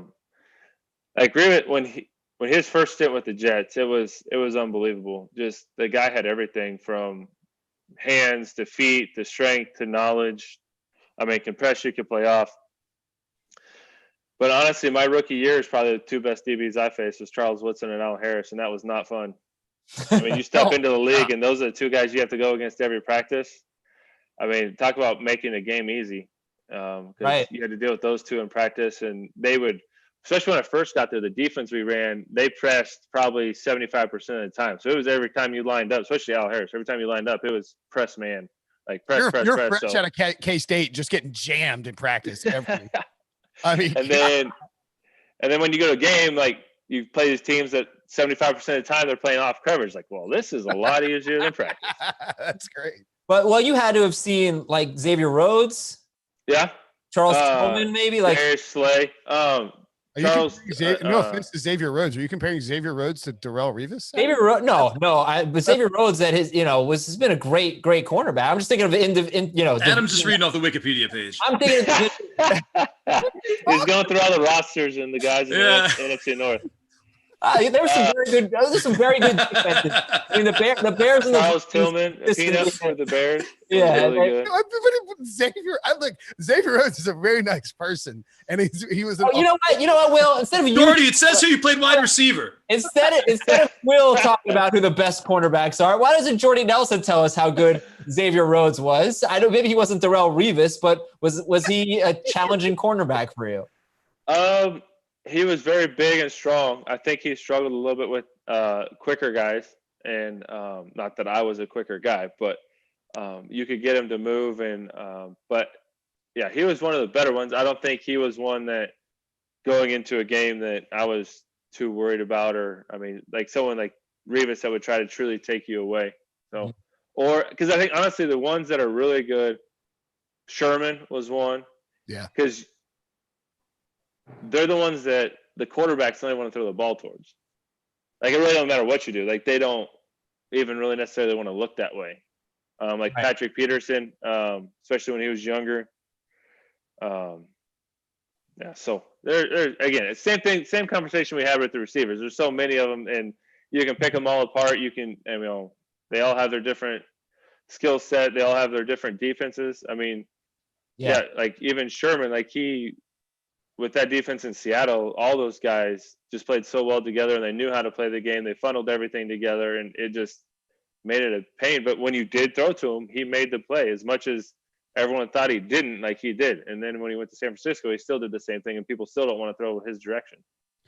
Okay. So you mentioned the different types, like, you know, Xavier Rhodes doesn't like a speedier wide receiver. I mean, I think that's something that we sort of sleep on, like the idea that, like, you know, Jalen Ramsey and Pat P, you know, it's almost like you need like a certain type of cornerback to slow down like a DK Metcalf. Whereas like Sherman, I think has in the past struggled with like little smaller, shiftier wide receivers, guys who can move in the slot. Cause he's typically not going to trail him in there. I mean, is that, yeah, go ahead. Cause he's a longer, taller guy. And that's what, I mean, those guys, like, he has real long legs, like his long arms. So he would use that to his advantage. And, but yeah, he would struggle with change of direction or shiftier guys, especially if he can't get, especially if it's someone like you said in the slot where they're off the ball, so they have that extra 1.5 yard, 2 yard space already to begin with. Yeah, you know, sometimes a DB can be in no man's land, especially against a quicker guy. So it kind of goes a little bit everywhere. Everyone has. That's why. I mean, even as like for myself as a receiver, like you try to watch film of other guys and take different things, but you also have to know personally, like I'm not going to be able to do what Devontae does. Like the way Devontae releases off the line of scrimmage, I can't even. I'll try to take some of it, or like maybe his angles of releases, but just to stand there and try to juke someone, like I don't even waste my time doing that. Like you need to be able to understand what you're good at and be great at that. Work on your other stuff still, but you have to be able to perfect what you're good at. You can't just try to have everything and be average at all, but you have to really fine tune what you're great at and what your skill set is. Well, Jordy, thanks for hanging out with us. Before you go, your thoughts on the Packers this year? Do they feel like a legit Super Bowl contender? What needs to happen for them to win a Super Bowl?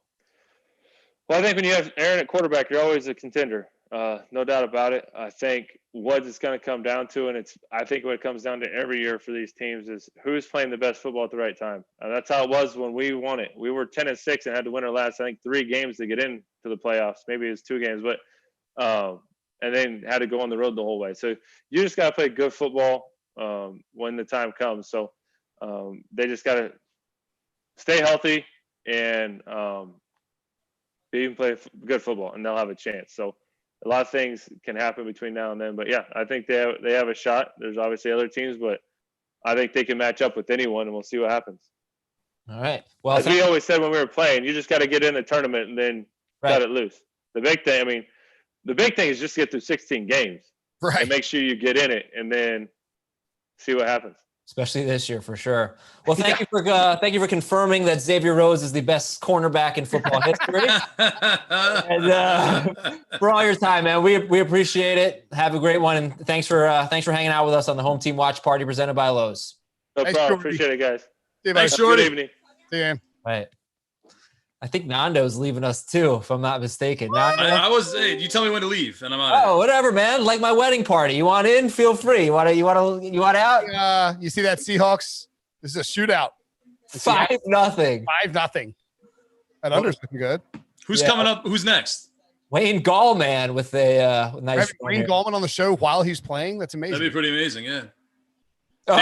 Dave Richard coming on? Yes, I think Dave is coming on at 6:00. All right. Want me to stay until he comes on? Yeah, stay I'll till. go. No, if you want me to go, I want you to stay till about 6:00, and then we got Dave and Brian Westbrook are coming on at 6. So that's too many people. So we're gonna have to give you the boot. Well, I don't like Brian Westbrook. So what do you think? Should I bet on Devontae Adams to score the next touchdown? Yeah, man, ride it. Push all of the money you want into that. Nando, what $5 bets did you make? By the way, I only got 1 penny donation last week on Venmo. What bets did you make this week, Nando? My wife told me that. It's weird that you texted her and not me. No, I did text you. I texted you a screenshot, but it didn't go through. So then Strange thing to do. I'll show you. No, I totally believe you. I didn't put it. I'm in New York, so I can't bet right now. Oh, that's weird. I know, I'm crushed. That is weird. But what I would have done, probably would have lost a bunch. I thought the over in the Cleveland Tennessee game was 53. It was the highest over of the day, and I'm like, I don't know how that's gonna happen. Like, these guys, they run. Like, they got two like very good running teams. So you think if 53 is an air it out kind of game, and I guess that's what happened. Yeah, I like the Pete Prisco was on the under. He liked that under a lot. I thought it was gonna be a battle, and instead it was a. It was such an obvious, like, oh, these two teams are going to run, that it felt a little stinky. So I think I stayed away from it. I like Cleveland plus the 6. I didn't bet on it, unfortunately. Yeah. Dogs were barking this week, right? I don't know. Yeah. So Miami covered, but by a half a point. Cleveland plus 6 won outright. Detroit plus 3.5 won outright. Indy covered as a favorite. Jacksonville covered as a big dog. The Jets covered as a big dog, and both of those teams could have easily won. The Saints were a road favorite, and they won. But so dogs were all over it early. Yeah, all right. Derrick Henry, 15 carries for 60 yards. Great job by the Browns today. They were playing catch up. Yeah, but still, 15 carries. That's the thing about the Titans, though, is they don't really get away from him that much. They were playing from catch up from like the beginning of the second quarter, basically. Jump street, as the kids say, Adam. Jump street, sure. So I can't believe you pulled a talk about on Jordy Nelson. They couldn't smash Derrick Henry. Yeah. Hey, why can't we, every week I try to get us to talk about Pauly Shore movies. I just don't know why you guys won't give that to me, All right, name 3 of them and we'll talk about them. In the Army Now, Biodome, Son-in-Law. What? Rank them, Nando. Hey, Son-in-Law, Biodome, In the Army Now. Yeah, I can hear that. I tried to play it when Jordy was on. I don't think I had it turned up. The Son-in-Law is great. The Son-in-Law is a great movie. The Xavier Rhodes thing is an all-timer. That is why he's a great quarterback, wasn't he? So were you on Pro Football Reference? What were you doing at that point? That was the first name that popped up. I was thinking about divisional corner. He was on like a Bleacher Report called like best cornerbacks in 2016. Okay, you idiot, dude. Jordy Nelson data.co.uk. First team All Pro cornerback. You guys are putzes. All right, first team All Pro. Let's put a Twitch poll up, Jamie. Oh, because the Twitch. Give me a break. What is the Twitch poll? I wasn't comparing him to Darrell Reeves. Was Adam's Xavier Rhodes? All right. Do you want to ask it was Adam's Xavier Rhodes question weird, or do you want to say is Xavier Rhodes a great cornerback? I don't know. You pick how to phrase it. I was asking about the best cornerbacks he faced. I was thinking about the Bears and the Vikings in particular, and Xavier Rhodes came to mind. Xavier Rhodes, like from a fantasy standpoint, Xavier Rhodes was the kind of player that you sat wide receivers against. That's true. That was true for like 2 seasons. You were like, oh, he's facing Xavier Rhodes. In 16 and 17, he was a really good player. He was a first-team All-Pro. He was not a really good player. Darrell Reeves, and you pivoted to Xavier Rhodes. Well, you're talking like 8 years apart. Maybe you shouldn't even gone there. Maybe you should just ask him some recent, like modern day questions. I thought that's where you're going to go with it. How are you helping fantasy players by asking who the best cornerbacks he faced were? Get the hell out of here, Nando. Oh, come on, Adam. How are you helping? We need some kind of Twitch poll here. Yeah, I agree. Maybe it should be. Go ahead. No, go ahead. Okay, fine. Twitch poll. Was Xavier Rhodes a great cornerback with Minnesota? And give us 1 to 5 stars on we need great quarterback in quotes too, because it needs to be like legit. Like, was he a great cornerback? We don't want people to be like, yeah, I like Xavier Rhodes. I like the Aizer panicked Googling to come up with a question. Turns up all this stuff every week. First of all, was Will bully Adam Weekly? Yeah, yes, absolutely. Absolutely. Oh, man. I come across as jovial. You're a bully, Will.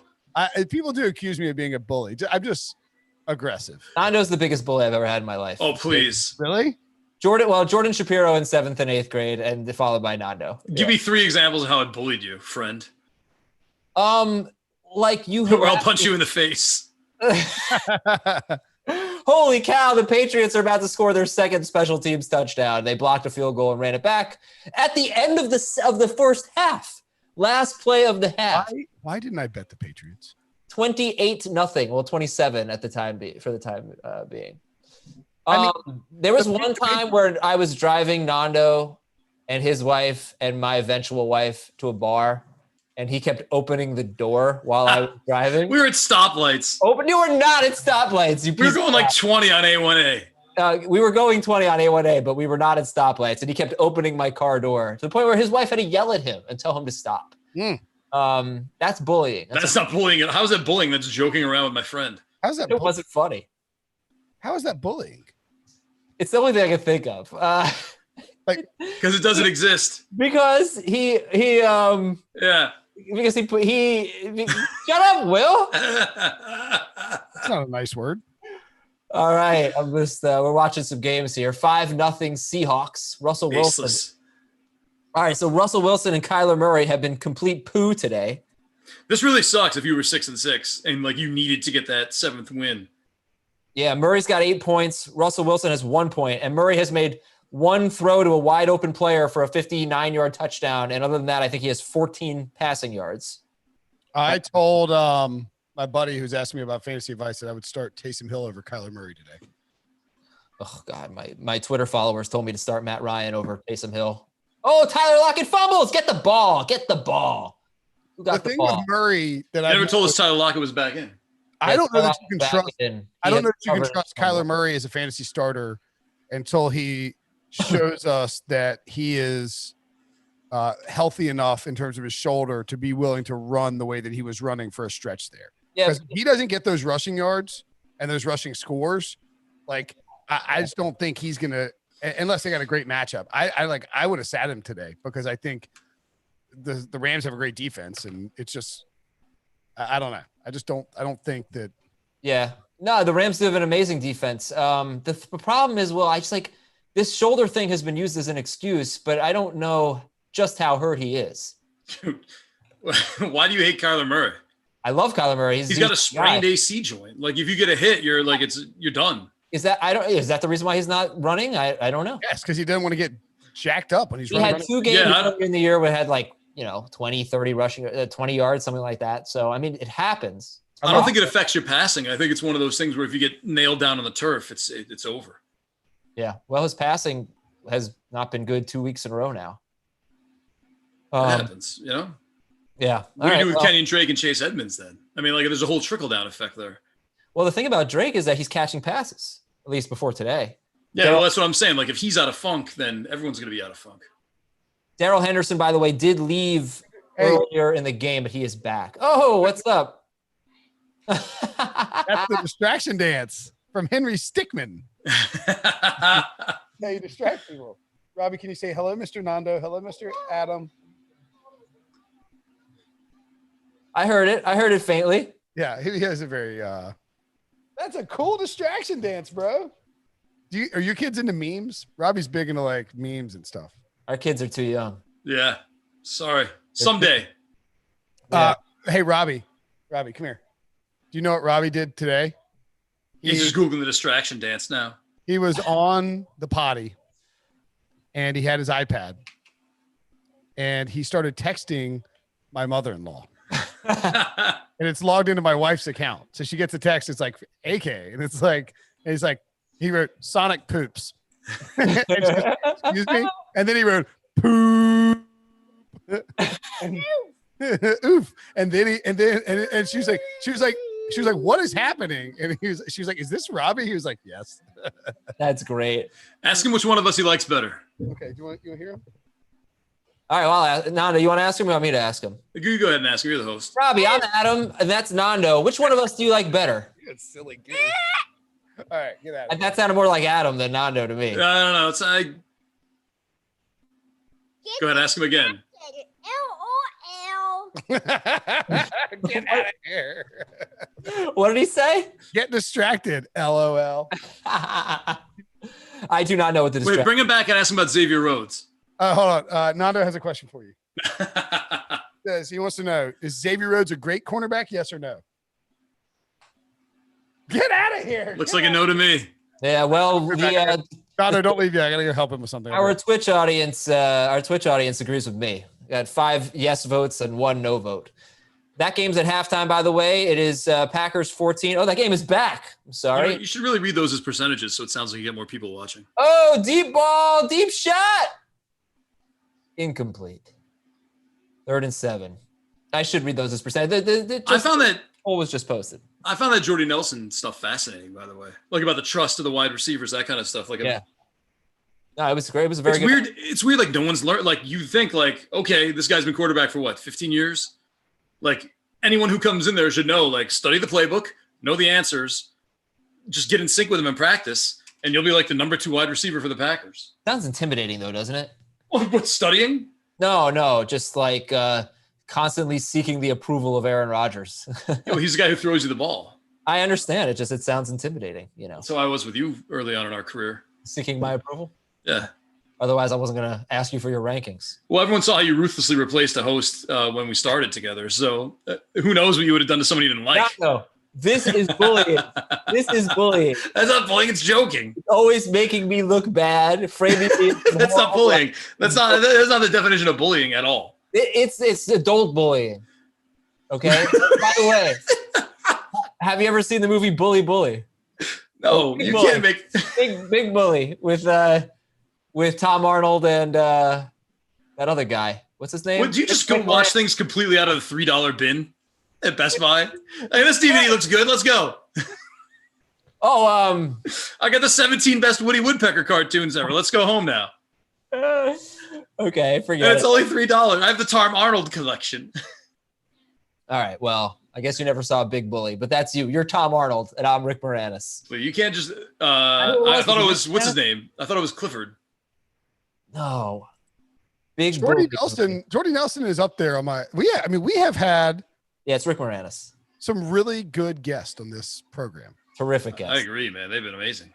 Yeah, our producers are doing a great job booking guests, and Brian Westbrook's going to be awesome. Well, Westbrook's is in the media. He's going to be great. Yeah, he's going to be great. Yeah. And Dave's going to be great too. Or is he? Or is he going to be too measured now that he's in the media? I don't think so.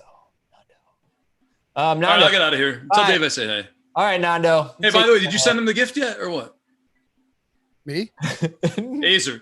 Oh, it's weird. I PayPal'd you money. You did. I forgot. My bad, dude. My bad. All right, Nando, get the hell out of here. Well, I want to wait for Dave now and apologize to him for not because Adam's not sending a gift in timely fashion. All right, fine. You can wait for Dave. No, just tell him I say hi. I gotta get out of here. I'm not right, a ham like you. All right. Well, it's great, man. It's great to see you. I cheers you, but I'm stepping all over broken glass now. So, All right, Nando. Good to see you, buddy. Bye, Be Nando. safe. later, guys. Don't step on glass. Watch out for that baby tree. I try not. Watch out for that tiny baby tree. It could attack you at any moment. Rams take a 17-7 lead on the field goal. Giants have the ball back. It's 5-0 Seattle. What do we think, Adam? Under Patriots first half, second half, 21? What, the total? Yeah. Both teams? I don't know. You got Herbert and I think so. The Patriots are pretty good at slowing the game down. I think so too. Take a look at the stats in that game. Justin Herbert has 85 passing yards. Austin Eckler has 3 carries for 12 yards, 2 catches for 26 yards. I mean, this is an ultimate dud game. God, they've been horrible. I mean, the path. Belichick against Anthony Lynn. Gallman is loose. Gallman down the side. Oh, dude, they're not going to score. All right. He walked out? Jeez. First down. He's so slow. First down inside at the 16-yard line, 1st and 10. How many points did the Giants score? Oh, I already know the answer. They scored a touchdown. the Giants did? Yeah, like how did that happen? That must be like on the next play. Are we just seeing a replay? They haven't even. Yeah. Okay. No, it's I think it's 7-5 Giants. Carson Wentz dropping back to pass. All right, so let's see this play here. Oh, wide open. Dallas Goedert. Goddard was wide open. So how is Red Zone so far behind the game tracker? I don't get it. All right, Eagles. All right, let's go. NFC East here, big games. Giants have apparently taken the lead, although I'm not convinced about that. But we'll see. The Giants either have first and goal at the 4 or they have taken the lead. The Eagles are trailing 14-3, but this was the biggest play of the game for them. Will, you know what I'm saying, by the way, with the Eagles? It's like there's no possibility for an easy completion that turns into a 30-yard gain. There's no yak. It's a terrible yak team, which is bad this day and age. Yeah, it needs to be like a vertical shot to Jalen Reagor to be anything. Alfred Morris with a touchdown run. It's insulting for Gallman owners, managers. Repulsive. Yeah. All right. So the Giants take an 8-5 lead. They went for 2 and they got it. That's amazing. Like, dude, the Giants are holding the Seahawks to 5 points. Give me that their defense is good. It's better than people give them credit for. Yeah, this is a shocking score right now. I don't think it's that shocking. I think it's without Daniel Jones. I think it's shocking. Not that. Yeah. So our producer pointed out that we had the Giants Cowboys game on this stream, and since that point, the Giants defense has been pretty good. But it's mostly. You know what? I'll point out that I said that was not the case. You guys argued with me, and you guys were right. So I will dunk on myself. What a big jam! But no, the thing is, they've played the football team twice. They've played Philadelphia. They've played Cincinnati. So I did not think it was going to hold up, and it might not. It might not hold up. I mean, they might get trounced in the second half. Who knows? But right now, 8-5 Giants. Well, I would be interested to know, and I'll look. Oh, they went for 2 and got it. Yeah. Here's the issue. Well, Russell's not completing any passes. James Bradbury, I assume, is trailing DK Metcalf and doing a pretty darn good job. 3 catches for 2 yards. Mm-hmm. And they just they've got 9 carries for Chris Carson so far. He's actually running the ball okay, actually pretty well, but that's doing great. That's sort of what they like to do, though, is they can a lot of times. I think the Seahawks make the mistake of they've been very run heavy the last few weeks. And I think against a team like the Giants, who have a pretty good defensive line, your best move is just come out and start passing on them. Yeah. And I don't think, and the Seahawks are not necessarily doing that. So, it's funny. The last 2 Patriots coaches that have been hired are really erasing a stigma. It's too early with Joe Judge. It's too early. I think Joe Judge is getting good effort from his guys. And he actually took Brian Flores as defensive coordinator from last year, Patrick Graham, now the defensive coordinator for the Giants, and he's just doing a tremendous job. But Flores and Judge have done really well. That's not Aaron Donald injured, is it? Someone's injured for the Rams. That would be very bad. Yeah, it's a big guy. No, it's not Aaron Donald. But who do you think scores the next touchdown for the Packers-Eagles game? Let's get Aaron Jones in the end zone for once. He's got 1 in his last 5, but I'm going to guess it's Devontae Adams. So let's see. Adams is plus, he's like 5.6 to 1. Rodgers 7 to 1. That's not really good enough. Lazard 7 to 1. These are all capped at 7 to 1 now. It's a 10 to 1. That's garbage. Rodgers 7 to 1. That includes a passing touchdown. I mean, that's no rushing only. Oh, rushing touchdown. Oh, that's pretty good. Rodgers should be like 25 to 1, but the site caps the risk. You know what I'm saying? Like the max they'll allow is like. Oh, I gotcha. Yeah. There's no value in taking like Aaron Jones is plus 563. I don't hate that. It is officially. It is DK Metcalf time right now. So he's matched up with Bradbury. He just got like a 15-yard completion. Not terrible coverage, but you gotta keep this guy in front of you, or he's gonna burn you. And oh my gosh! Oh, Yeah, basically. Well said, Will. He just slammed Bradbury down. James Bradbury, I am so sorry for your life. That's really dangerous. I mean, it's not illegal or anything, but you could see a concussion coming out of that. That was dangerous. Oh no, that is. I think he's my favorite player, by the way, to watch. Okay, Metcalf, yeah. Yeah. Like when he gets in the open field, I mean, it's just. In fact, I did a Twitter poll last week. I said, Metcalf is my favorite player to watch. Who's your favorite player to watch? And I think Tyreek Hill won.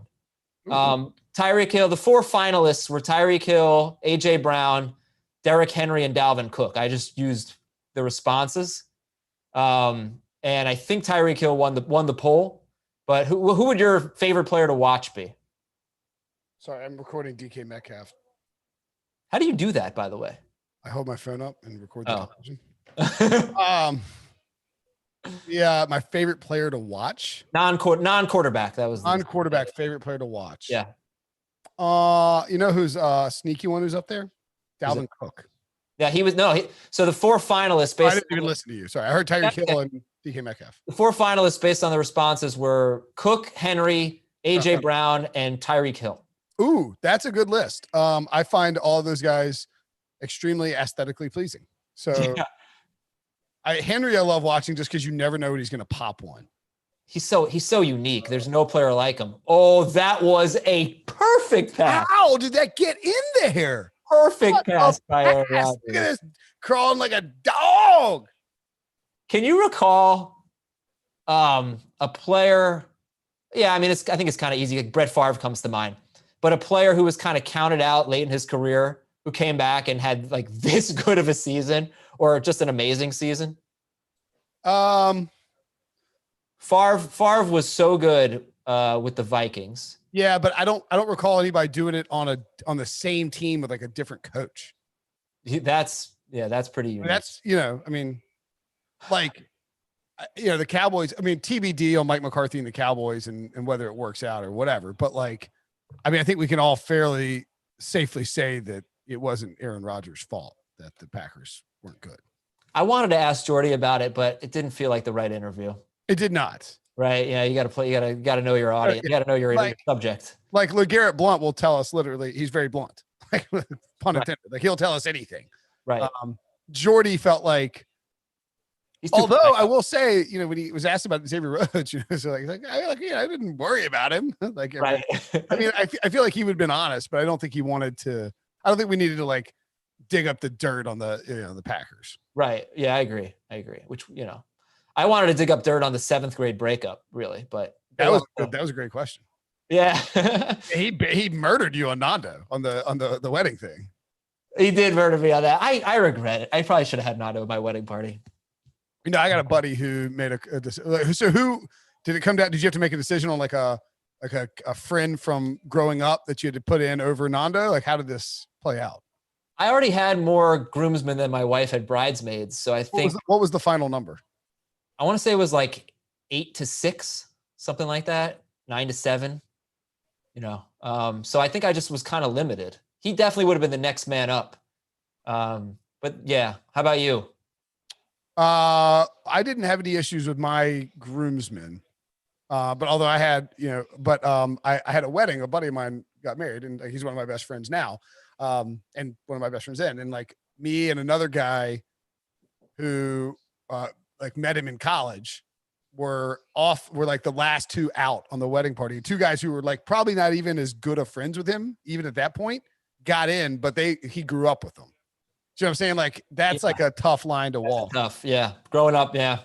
Although I don't have very nostalgic. You kind of want those people that you grew up with. Sure. Exactly. I would say that I don't even have that many friends now from growing up who are like still good friends. Most of my good friends are from childhood.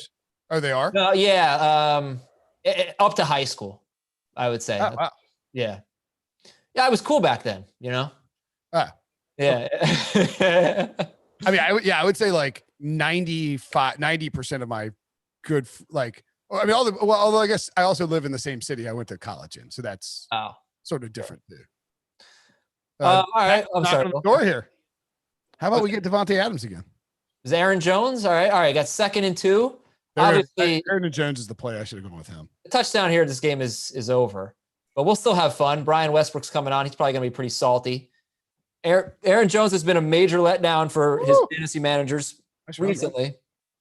But, he's having a decent game. He's got a little bit more than 50 total yards with a decent amount of time left, and he's got 3 catches. So an opportunity to get close to 100 yards, hopefully, coming off the field here, which is disappointing. I'm sure fantasy managers need some Justin Herbert, and he just threw an interception. And the Patriots, dude, how do you were losing 28-0 at home to the Patriots? I don't really like to talk about coaching, Will, because what do I know? I mean, this is the whole point of this, why I picked the Packers. I mean, why I picked the Patriots in this game. Yeah, it just feels like a coaching clinic is being conducted. I mean, Belichick annihilates young quarterbacks. Devontae Adams. Touchdown. Bang! Hit it again! Hit it! Hit it with the music, baby! Oh, Darius Slay, I'm very sorry about that. Not much you can do. Devontae Adams is so interesting, Will, because he doesn't have, when you're just watching him on TV and you're not, Jordy Nelson, you don't know anything about wide receivers. He doesn't have an obvious thing that he's so much better at than everybody. Who's that? Devontae Adams. He's a total package. Yeah, I guess. I mean, he's a really good route runner, I would say. It's kind of hard to see. It's kind of hard to appreciate. I'm sure he is a great route runner. But he's just like a total package. He's not.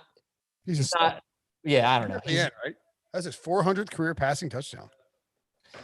How many of those? Aaron Rodgers in December. Hold on, let me just give this stat real quick. The Green Bay has gone 19-3 in Aaron Rodgers' 22 December home starts. About to be 20-3. He has a 111.9 passer rating in December home games. Thank you to the AP for that. What was your question? I don't know. My wife just yelled up and said, "Are you on?" Yes, you're on. Yeah. What's how many? I know I was going to ask you. So Aaron Rodgers, 400 career passing touchdowns. How many of those were to Jordy Nelson? Oh, I thought you were going to ask to a first-round draft pick. It was one. The answer would be 2 because Mercedes got 2 of them, I think. Oh, 2. Okay. Yes. How many did Jordy Nelson? Of the 400, how many did Jordy Nelson catch? I'm going to say 42. No. Way too low. Really? 69. How many? 69. All right. If Dave were here, he'd say nice. Yes, he would. So would Gronk. What was the best groomsman gift you've ever what was the best gift you've ever received as a groomsman? What's the best groomsman gift you ever gotten? Probably I got an a cooler from my brother-in-law. Cooler, like a nice cooler. Okay, that's good. What about you? Can I say the one that I gave to my groomsmen? Because that was really good. I got them it's like a fancier money clip that you can put cards in, card holder / money clip from Coke. That's a good one. Did it have? Was it stitching on it or anything? It had their initials on it. Yeah, that's a really good one. Yeah, it was good. And I wrote a haiku for everybody, and I gave them a haiku. Can we get a touchdown here, please? All right, Kyler Murray, touchdown Hopkins. No. Is that his first catch of the game? What? They just threw a touchdown? Just threw a touchdown to DeAndre Hopkins. That's not good. 17-14. You're all right. Kyler Murray's getting going a little bit now. He's up to 115 yards. DeAndre Hopkins, 3 catches, 20 yards, and a touchdown. They just had a third down where they stopped him. Maybe they went for it on 4th down. I'll check the play-by-play. They just showed it. The one thing about red zone, and you got to have it. 12. They went for it on 4th and 12? What? Wow. They got a 12-yard completion. Well, that was aggressive. Dude, score. Oh, you did the Giants just score? They did. Alfred Morris touchdown. Alfred Morris has 2 touchdowns today. What is going on? The Yankees are beating the Mariners 14-5. What is happening here? I don't think you're really grasping the enormity of if the Giants with their backup quarterback go on the road and beat the Seahawks. Enormous. Well, I'm just not really surprised by it. You're not? Why not? I think let's see how I did on my let's see NFL. If you Google NFL expert picks, I might be having a flamethrower day today on expert picks. Flamethrower, I like that. Yeah. I need Dave to get here. I need a bathroom break, Will. I've had a lot of water. 5-2 against the spread so far. I publicly picked the Jets and Jaguars to win their games. So I'm kind of miffed. Like I wanted to so I'm like 3-4 and I really should. I mean, those two teams should have won. You know, it's funny when you make a bold prediction and it almost comes true, you end up taking credit for it. Like not you, everybody. I do it all the time. Like, I picked the Jets and the Jaguars, and the Jaguars went, well, they didn't win. Yeah, but I was close. Yeah, it's like, yeah, but I went out on a limb and it wasn't that crazy. So I picked last year, I picked Garrett Bradbury to be offensive rookie of the year. And I did it like tongue in cheek. I mean, like an offensive lineman's not winning the rookie of the year, although I think you could argue that Tristan, I always get confused. Who's on Wirfs? Yeah, Wirfs on Tampa Bay, right? Because it's Wills on. Is that right?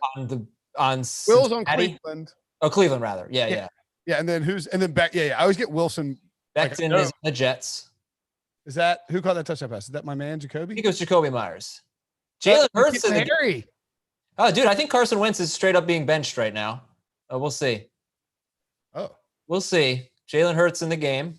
It's a 40 play package for yeah.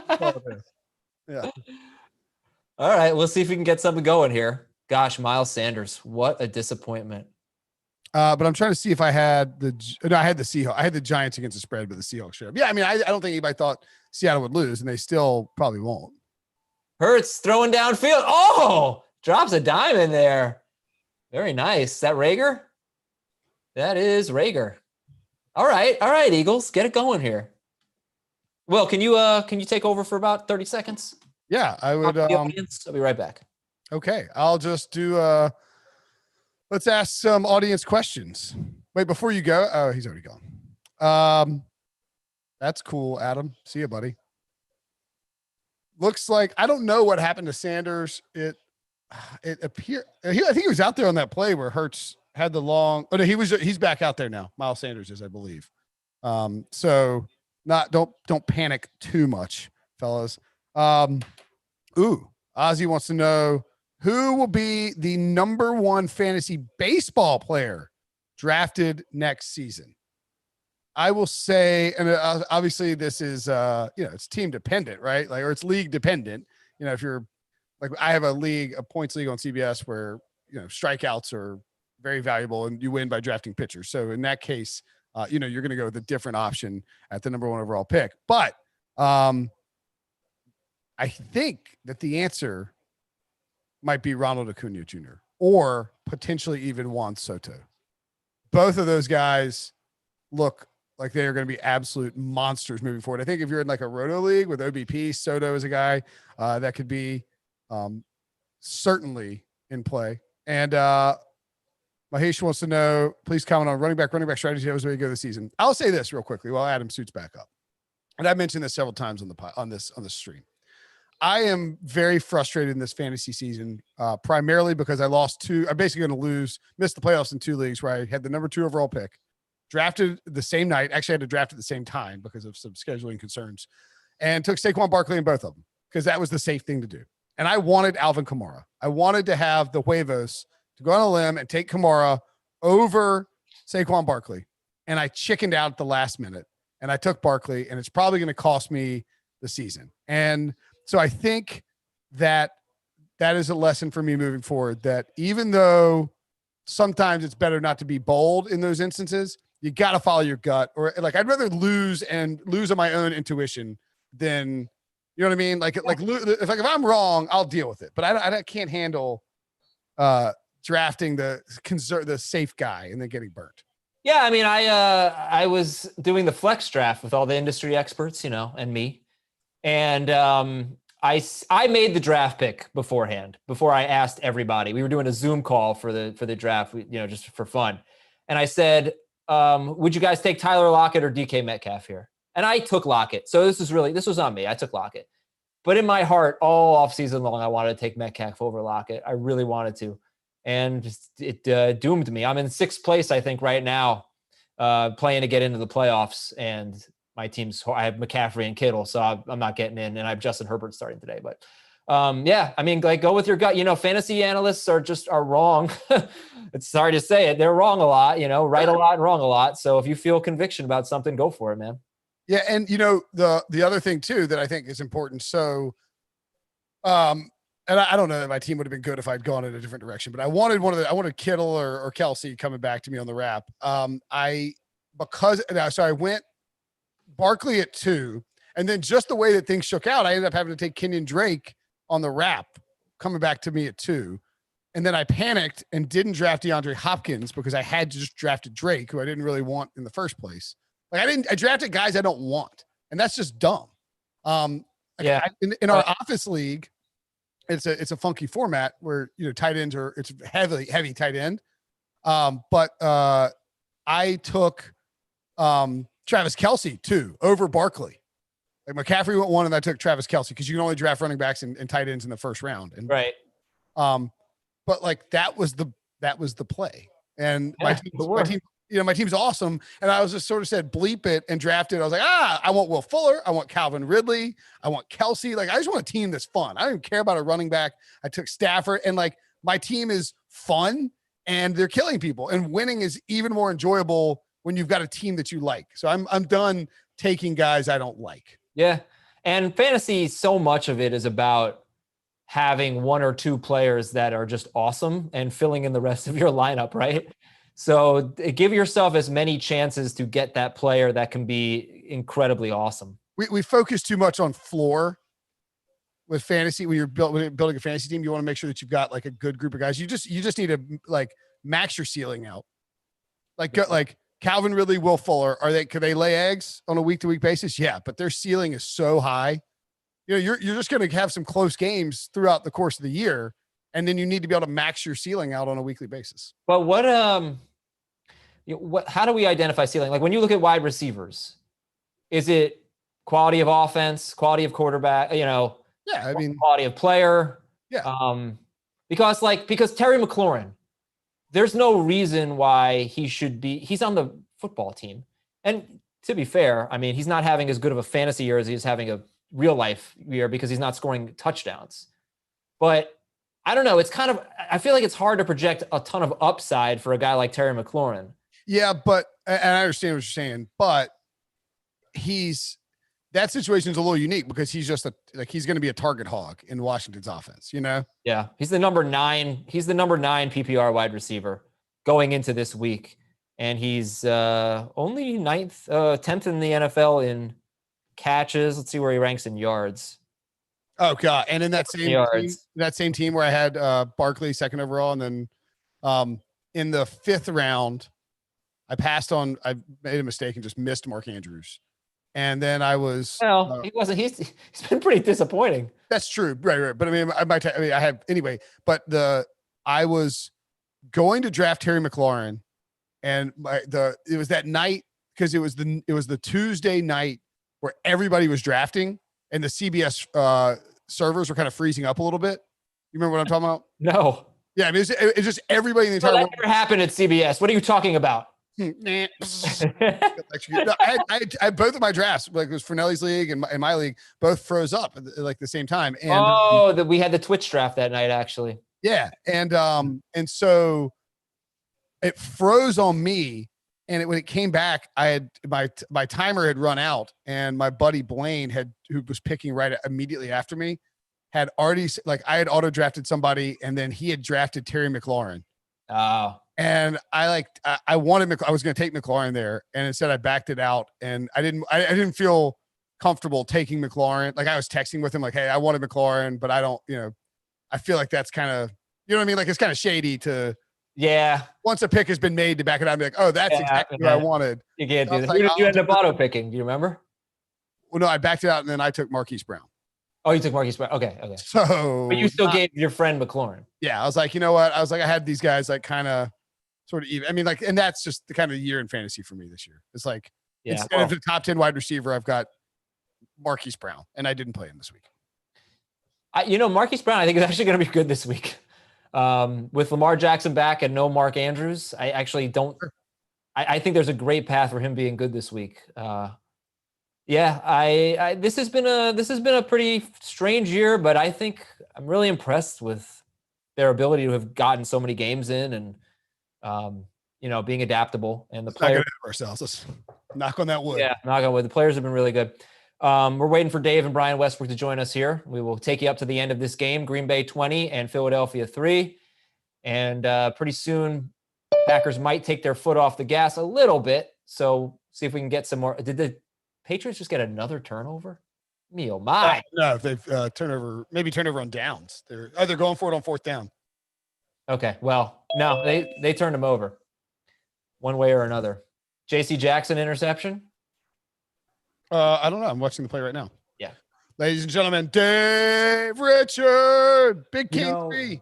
There were 3 people who pick professional football games in this great land called America who decided to go with the New York Football How were Jets. 2 of them at CBS? That's the 2 crazy of them part. are on this Twitch stream right now. And Yeah. you know what? I don't feel the least bit dumb about it. The Jets really, they hung in there. Oh, you're taking credit for an almost right prediction? Literally exactly what we just said. But like we were saying, like, if you make a bold prediction like that and it kind of it's like almost comes true, you're definitely like, not you, but I like, don't feel bad about it. Yeah, They were a minute away from it's crazy, Dave. through. Yes. I also had the Jaguars outright. Wow. Yeah, I picked the Jaguars and the Jets to win outright this week, and nearly looked like a genius. Wow. Which, as my family, especially my wife, will attest. I am, in fact, a genius. That's nice. Mine would say the exact opposite. My wife just walked upstairs. She laughed, looked at me disgustedly, and it's like threatening to throw milk at me. It's been a fun day so far. Now, these games kind of stink, but the ones are great. The 1 o'clocks are great. The 1 o'clock games were fun. I felt weird about a lot of the quarterbacks coming into week 13. And I think a lot of the guys that got us to this point are kind of letting us down here. And it's a little frustrating. I have Russell Wilson in too many leagues, and it's not looking good. And Justin Herbert, and I thought I was so smart starting Justin Herbert over Kyler Murray. Oops, not so much. Oh, I think we all would have done the same thing, I'm sure. I Really? think so. I would have. Yeah. Yeah. I think Kyler's having a great game. He's been okay. Kyler's got 17 points right now. I picked up Phillip Rivers in our podcast league, and I was like, yeah, I'm just going to stick with Kyler Murray.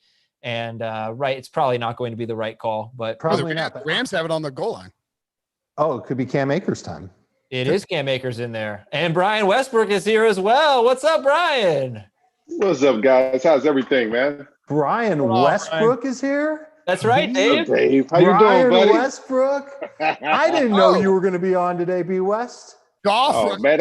Is that why you had that Cowboys helmet in the back of you back there? No, ignore the Cowboys helmet and instead take a look at this sexy thing. Oh, my God. Oh, yeah. That's what I'm talking about. There you are. That's What's up, right. brother? That's Good to right. I've see got you, an man. official B. West shirt. My family is scared of me now for saying that live on the air. And, Adam will So you just screamed, look at this sexy thing my loudly. neighbors definitely heard me as well. Absolutely. Once upon a time, Brian Westbrook and I were on Fantasy Football Today, and it was some of the best television that we ever did. Yeah, We were on great. with Nathan Zagura, and Yep. Brent Stover was our host. That's And right. we had a blast. B. West didn't know anything about fantasy at the time. No clue. I think it was your indoctrination into TV as well. And I'd like to think I taught B. West everything he knows about fantasy football, and he taught me everything I know about running backs in the National Football League. And we have kept up a quality friendship through the years. And when I learned that you were going to be on the Twitch stream, I had to jump on, man. And it's so good to see you. And you look great, and you sound great, and your Eagles look horrible. Well, Dave, the first thing, you're absolutely right about the Eagles. They look horrible. I don't even want to watch this anymore. But no, it was my first opportunity to be on TV. And not only did you teach me all that I know about fantasy football and TV as well, you also taught me that friendships are way more important than anything that we have going on here, than football and fantasy. And I appreciate your friendship and its quality. Some of the great times that we had. And I don't know if you remember, and I think you were still there for this. After our show, we played baseball. Remember we played baseball? Oh, yeah. We were at the Major League Baseball studios. Our set, remember the hurricane that like knocked out like half of NYC? I don't remember I the year. I did the 2012 draft show from that MLB studio. Okay, right. It's nice. So it must have been 2011, maybe. It was me, when that storm Prisco, hit.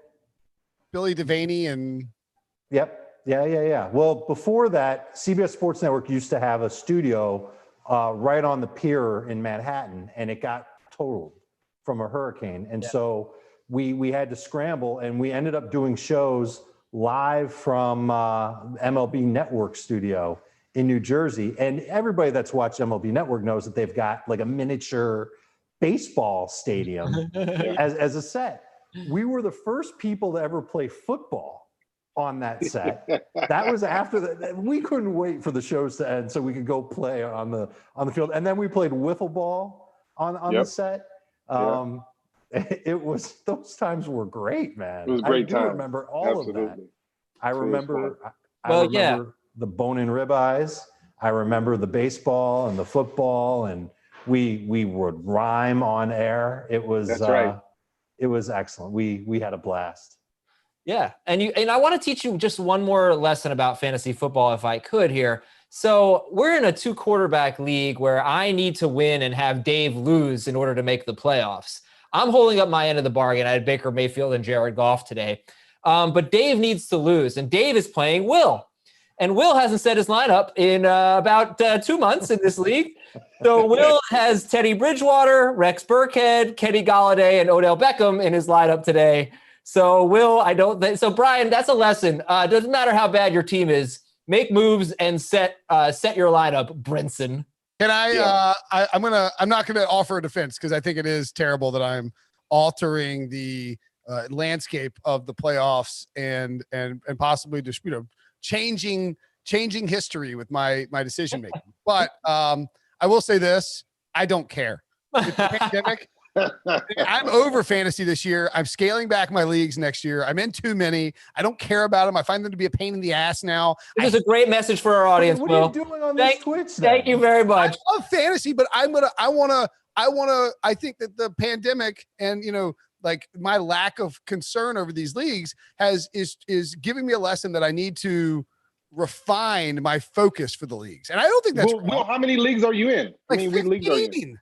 Oh, maybe you're just in too many. That's what I'm saying. Like I'm spread too thin. Like I hate Tuesday nights because it's so much waiver work. And I want to get back to like, and it's like, I was like, oh, somebody scored a touchdown. I'm sure I got him in some league, like I gotta get back to the nitty gritty. Yeah. Hold on. My roots, I want to be like pulling hard for, and also I'm kind of into DFS a lot now. So yeah, DFS is definitely fun. And I don't think it was around as big when me and Brian were doing our show. I think the year was not 2011, Brian. I think it was 2012. Do you remember the very first show we did and how nervous I was about a running back named Alfred Morris having a big game because I had spent weeks hyping him up as the next great running back in fantasy. And he ended up having a great first game against New Orleans. And now full circle 2020, we're on the air again. And Alf has 2 touchdowns today and he caught one of them. Crazy. What kind of sorcery is this?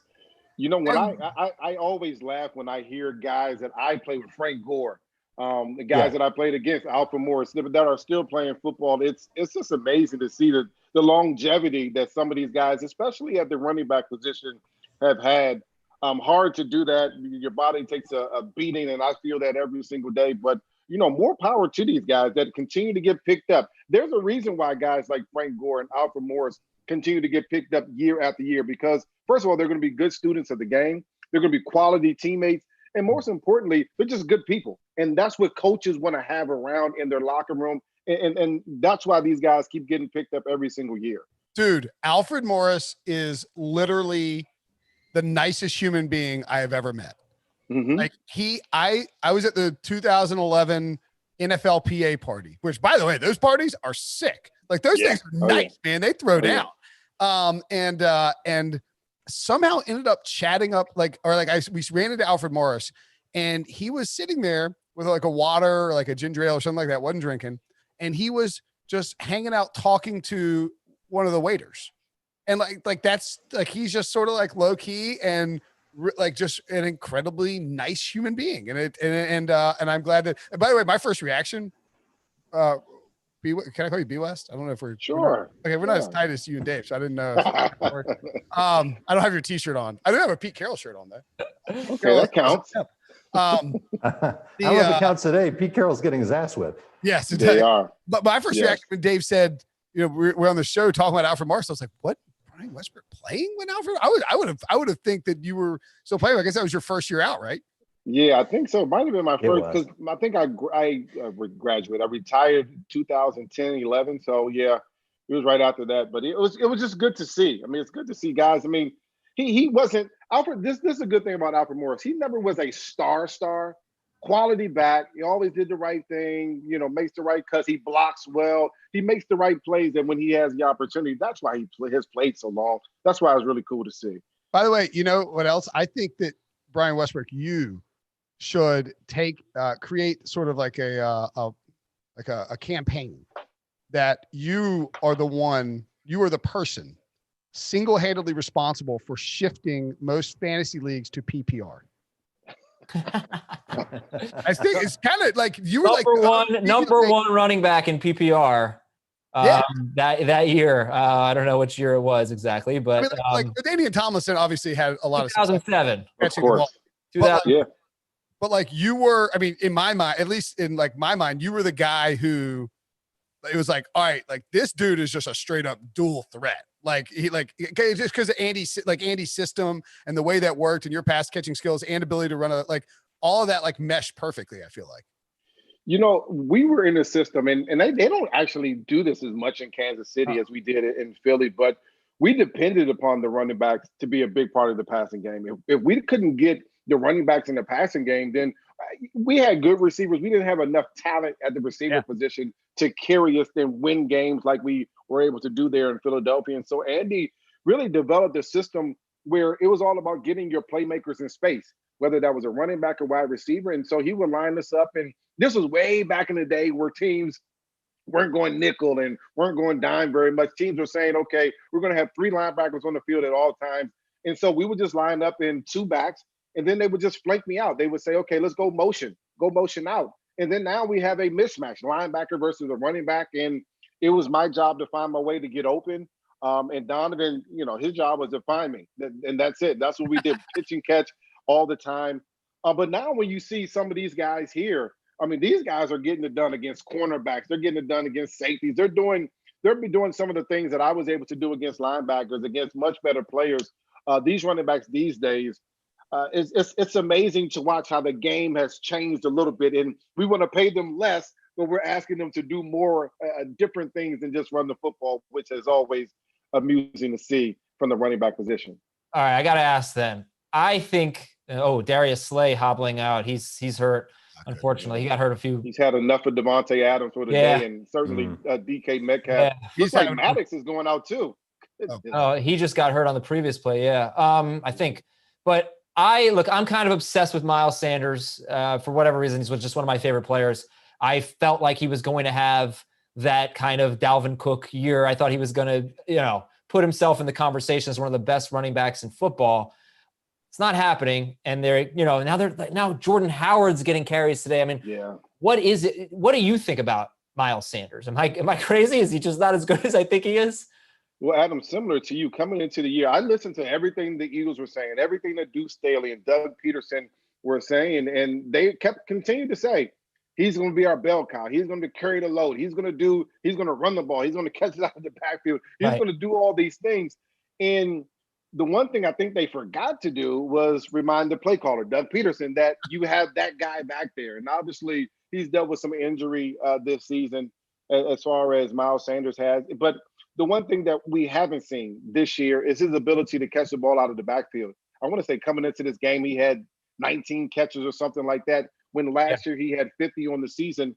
And I think as Miles continues to develop his skill set, he has to become a much better catcher, a more natural catcher. There are times where he has his arms extended all the way out and not bringing the ball in, not accepting the football. His hands look like he's trying to force the catch.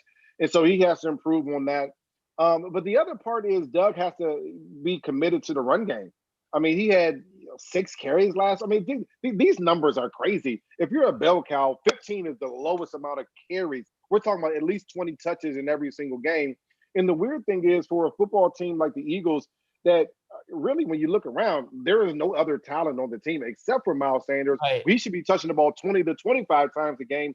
He's not even getting close to that. And so there's a big time problem with the offensive line, the play calling, the wide receiver, the quarterbacks, and Miles Sanders at this point. Offensively, the Eagles are just not very good. Well, they are making. I got to ask this because they are making a quarterback change right now. Jalen Hurts is going to stay in the game and quarterback the team. So yeah, what's your take on that, on the quarterback situation? Do you think it's time for a change? Well, here's the hard part, and this is calls into question your drafting. So you pay Carson Wentz 2019 in June, right? So now 2020 draft, you go draft a quarterback in the second round. You have to wonder, how does that make sense? Why would it make sense? Because if Carson gets hurt, then you probably think that he's injury prone. You shouldn't have paid him. If he plays well, he's your franchise guy. You don't need this second round guy. So you go get another player to be able to help your football team. And so you have to wonder why that makes sense. And what this also does, you draft a guy in the second round, you put pressure on your starter. And I don't know all that's gone on with Carson mentally this season. It seems like there's a lot. But having a guy behind you that was a second round draft pick, that certainly can't help. That certainly can't put you in a position where you feel good about yourself. And one thing that Andy Reid always said, you don't mess with the heads of kickers and quarterbacks. Ooh. And messing with his head, getting another guy behind him certainly can do that. I think that was a mistake. And here are the questions. Are all the things that happened on this football team Carson Wentz's fault? Absolutely not. You saw the protection in the first half. He wasn't able to drop back and throw the ball. And can he help guys not getting open? Absolutely not. He can't do that either. I don't know that the answer is Jalen Hurts, but I know right now just trying something different can't hurt what's going on right now, because offensively they've been bad. I have a theory that the NFC East being terrible this year and the Eagles being in the playoff hunt and in the division race because the division is so bad is actually like the worst thing for Carson Wentz, because normally there wouldn't be this playoff pressure. If you're 3-7 or whatever, right? Like your team stinks, he'd be able to sort of kind of let go, I think, and just be able to cut loose a little bit more if nobody was paying attention to the Eagles. But because this playoff race is here and because Hurts is there, that I just think it creates more stress and more pressure. And to your point too, Brian, on the like, don't mess with the heads of quarterbacks and kickers. He's got to walk by a statue of Nick Foles every day into work. Yeah. Like that sucks. Like that's like if you got married for a second time, but your ex-wife had to live in the house. Like with the and you had to like see her, you know what I mean? Like it's like you have to walk by the statue of Nick Foles winning Philly's Super Bowl every day, and then like you go and hang out with Jalen Hurts. Like that would be incredibly tilting. Yeah, no, it doesn't help at all. I'm sorry, Dave. Go ahead. Don't you think the offensive line just has so much to do with this, and the fact that they from the moment they lost Brandon Brooks, it feels like they didn't go 2 months without a problem along their offensive line. And then once the season started, it felt like they didn't go 1 week without a problem on their offensive line. And I just feel like Wentz is pressing way too much, and he's under siege almost every time he drops back to pass. And I think that's the problem. If he were making mistakes like this and playing poorly with a decent offensive line in front of him, then I'd say, okay, something's not right with him. He's a mess. But I Philly fans won't like this, and Brian won't like this either, but I feel like he kind of gets a bit of a pass, or he should get a bit of a pass, because that offensive line has not been able to protect him whatsoever for the better part of 16 or 13 games. Well, you're right. They have not been able to protect him. They've done a bad job of making sure that he feels comfortable in the pocket. And listen, Carson, just like every other quarterback in the league, struggle when they're not protected. What happens when Tom Brady's not protected? They lose and he throws the ball to the other team and he looks crazy. Same thing when the Bucs played Green Bay and the Green Bay couldn't protect their quarterback. Aaron Rodgers looks like an average guy. Same thing for Carson Wentz. He looks bad, but so the offensive line, the continuity, and this is the big thing about offensive line. Having the same 5 guys there every single week, the continuity, the communication is huge. You see this game here. There are so many DE stunts and different things that these guys are doing. And the offensive line has to be able to communicate. But how do I communicate with the guy next to me? And I don't even know this guy. I've never even played next to him before in my life. I mean, you see Jason Peters coming in and out of the game every single game, and now guys have to do different things. It's just hard to do that. So, of course, it's hard to protect Carson. You know, Dave, so I think you're right in some respects. The other part is that if you're quarterback and you understand, you're in your 5th year, you understand that you struggle to have protection, you have to make decisions much faster than Carson has made them. You have to make the right decisions. And Carson has made so many bad decisions. So there's probably, 50% on the offensive line, 50% on the quarterback. Yeah. The other parts of that is, quite honestly, the receivers have to get open. We saw that last week. They pointed it out many times during the broadcast on Monday night. The receivers are just doing a bad job of getting open. Yeah. It's such a fun conversation. I mean, it's not fun for Eagles fans, but from it's just football fans talking. There are so many issues with the Eagles. It's right. I mean, you just went through all of them. I feel like the Eagles thing, even at this point, and again, it's because they're relevant, because it's Philly, they're a popular team. Wentz, there's so many things about this team that make them discussable. But like, I feel like in average communications with non-sports media members and not like on the radio, like I have like my friends text me or my dad text me like, what is wrong with Carson Wentz? And nobody really knows the answer. That's why it's awesome to have Brian here, because you know the team pretty well. I don't want to, because I think Howie Roseman's really good at his job, but okay. Well, that's how you look at it, but I'm with you. Okay. I mean, I think he has done a good job building rosters over the past and has made some smart trades and some smart personnel. But I think it is worth noting that in the last 2 years, he has drafted J.J. Arcega-Whiteside over DK Metcalf. Yep. And he drafted Jalen Reagor over Justin Jefferson. And I think that if Carson Wentz had Justin Jefferson and DK Metcalf on his team, and I know that's hindsight, but those are sort of, guys that easily could have been drafted there, we might look at the season a little differently. Will, I went back and looked at the last 4 drafts for the Eagles, 28 players selected. And I counted 4 starters and what I kind of describe as legit starters. And I've argued on the radio today that maybe it's only 3. Dallas Goedert, starting tight end, he's a starter. Miles Sanders, running back, we know that. Derek Barnett, defensive end, solid defensive end, and Jordan Mailata, left tackle at this point. That's it? Other than that, dude, there's no other guys that you could depend on. And so when you talk about Howie doing a good job drafting, I have to say, maybe not. The one thing there's 2 things that I love about Howie. I think he does a great job with the salary cap. Now the Eagles will be $60 million over the cap next year, so there's some issues there. So I say that and I kind of laugh in my head as I said, but I also think he does a good job at getting free agents. I think of Malcolm Jenkins, Darren Sproles, Peters came in. I mean, he does a good job. Alshon came in, did a decent job when he was a little bit younger. He does a decent job of getting guys that can come in and help you. Chris Long helped them win the Super Bowl. Darius Slay's been a good year, right? I mean, Darius Slay's a good one.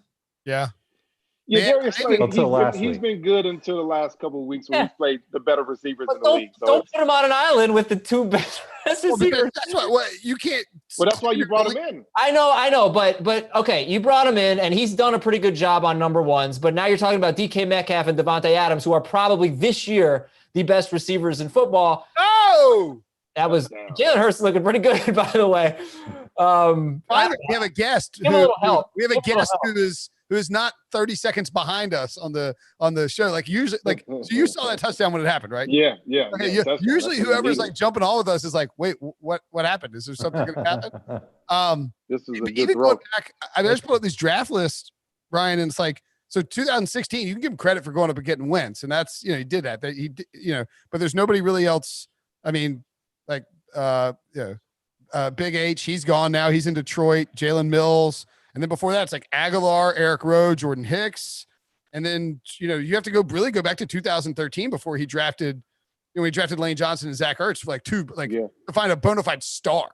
Yeah, the only other guy you're thinking is Carson, and I think he was 2016, I believe, maybe 2015, 2016. I mean, it's just, listen, and not every team drafts well. Even some of the best teams, the Patriots don't necessarily draft well. Not to say, yeah. They also get the best out of their players. So you have to be able to, as a coach, do a combination of things. First of all, you got to find the best players, draft well. Then second of all, you got to pull whatever is in each guy. You have to pull that out of them so you can get the best of them and then use them in those talent sources, right? You have to be able to use them to the things that they do well. And, you know, there's a lot of questions that go on, especially when the team is 3-7-1. There's going to be obvious questions. There's a bunch of questions going around this Eagles locker room at this point. Is brain drain a possibility? Like you win the Super Bowl and then, you know, I know a lot of Eagles fans think that they're like they basically have given Frank Reich 100% credit for the Super Bowl at this point over Doug Peterson. Right. Yep. I hear that too. But like, can we just? They won the division last year. I mean, Wentz gets hurt during the playoff game. Has it been, from a Philadelphia perspective, is it just one horrible year that we're seeing right now, or has it been more signs of decline that are finally being like fully amplified right now? I think if we just talk about Carson Wentz only, we've seen regression every year, probably for the last 2 or 3 years. And that's the hard part because, again, you just paid him last June. But if you look at the record since 2017, and I don't know it off the top of my head, but I would think it's pretty close to either a 500 or a losing record for Carson Wentz over the last couple of years. That's not good enough for a franchise quarterback that you paid, again, guaranteed over $100 million. He has to be better than that. And this is the wish. This is why I always talk about Carson, because I think it's important. He has to be the reason why they win. You know, he can't be the reason why he can never be the reason why they lose, because if he's the reason why they lose, when you think about that, I'm thinking about turnovers, the fumbles, the interceptions. If he's the reason why they lose, then of course they always are going to, you know, he plays bad. They're always going to lose. But he has to be the reason why they win. I think of guys like Patrick Mahomes, Drew Brees, getting the guys in the right place, getting the ball to the right place at all times. He has to be the reason. There have just been too many times this season where he has not been the reason why they win. And in fact, he's been the reason why they've lost because of the turnovers. And that's why, you know, you have to start questioning Carson. And the quarterbacks get all the credit and they get all the blame. That's how the NFL should be. They make the most money. That's how it should go. What do you think big play for the Rams, stripping Kyler Murray and recovering, and that's going to basically ice that one. What do you think the odds are of this being the last game that Carson Wentz starts for the Eagles? That Jalen Hurts' career starts next week? I think they're pretty much zero. You got to look at the salary cap. You got to look at the dead money hit. I think, and don't quote me on this, I think if Carson is not on the team anyway, if he's not on the team, then they have a $60 million dead cap hit next season. And the year after that, I want to say it's 24. Those numbers, I think that's what the numbers are. So, I mean, yeah, they can trade him and hopefully, but the team will pick him up. But here's the thing. If you're a team trying to get help at the quarterback position, would you trade for a quarterback with this contract that's struggling, that's played like Carson, that has the most interceptions in the league and the most sacks in the league? Absolutely not. No, but if you're the Eagles, wouldn't you just play Jalen Hurts, especially since there are rumors about Doug Peterson's job? And just sit Carson on the bench, the guy you guaranteed $100 million to? Well, how do you justify that to that whoever that guy is that wrote that check, Jeffrey Lurie? Right. How do you justify that? No, he would have to make that call. It would have to be Jeff Lurie demanding that they play Hurts. That would be the only way. Jeff Lurie fired Andy Reid. Like he's not going to be above, you know, like handing down meeting out some issue, like meeting out some discipline to Doug Peterson. That was after Andy was there for 12, 13 years. That was a long time. They literally just paid Carson Wentz 18 months ago. No, I'm saying I agree with you that, like, I feel like Jeff Lurie, if they bench Carson Wentz for Jalen Hurts, he's gonna be like, well, why did what was the point of paying Carson then? Well, I think this is what I would do if I was the owner. I would say, okay, does my current coach have a way of fixing our quarterback? No, that's my first question. And my mind would say, well, if he did, then he would have fixed them 10 weeks ago, right? Right. The second thing is, okay, let's say we have a bunch of injuries. COVID has hit, which we all know. Can we get a runway the rest of the season? You got 4 games to show me, literally 4 games to show me that I should keep you next year. And if I don't see it, I have to get rid of you, because now I have to find a way to protect my investment. My investment is Carson Wentz. And right now, we're not seeing Doug Peterson doing enough to protect Carson Wentz and make sure that he continues to get better as a player. Yeah, I would love to see Doug Peterson see what magic he could work with Jalen Hurts. Because if Doug Peterson is as good as he was, then maybe a player, a dynamic player like him in the Kyler Murray mold could revive things. Well, Adam, the question is that a lot of people are saying Frank Reich was the reason why that Doug Peterson looked as good as it may have seemed. Do you believe that? Because that seems like people are reaching for any conclusion here. Well, I think the timing makes sense. When was the last time we saw a really good Carson Wentz? 2017-ish, and that's when Frank Reich was left right after that. So is it possible? This is another theory I think that is sort of like underplayed. Is that so Doug Peterson? You look at all the success that he's had, including like with Nick Foles, right? I mean, this is a timing rhythm offense. Is it possible that Carson Wentz is not the quarterback for a Doug Peterson playbook the way it's constructed, and Doug Peterson, without Frank Reich there to sort of help him work it, is being less flexible than he needs to be with his playbook? And like he's creating the Doug Peterson offense, but we all know, smart people know, you have to cater your system to the players. And I just sort of wonder if it's like this system doesn't work with a guy who likes to get off script. And Carson. We got a game here. The Eagles are going to win. Oh my gosh, the Eagles within a touchdown. Jalen. Punt return. How about that? I love Jalen Reagor, by the way. I think he's a good player. But I've been wondering where the heck Jalen Reagor was going to make a play. Yeah. And the other thing too, like to the point of like building up the roster and like look at what Howie did. They're like, all right, we're going to go all in on Goddard, Ertz, and these like speed demons. And is that what a Doug Peterson offense is? Because I think of Doug Peterson as like, the West Coast dink dunk and like maybe you get guys in yak, but I don't think of it as like just bombs over the top. I think after this season, I don't know what Doug Peterson's offense is at this point. I'm confused by that. Right, but I think the addition of Reagor was to try and cater to Wentz.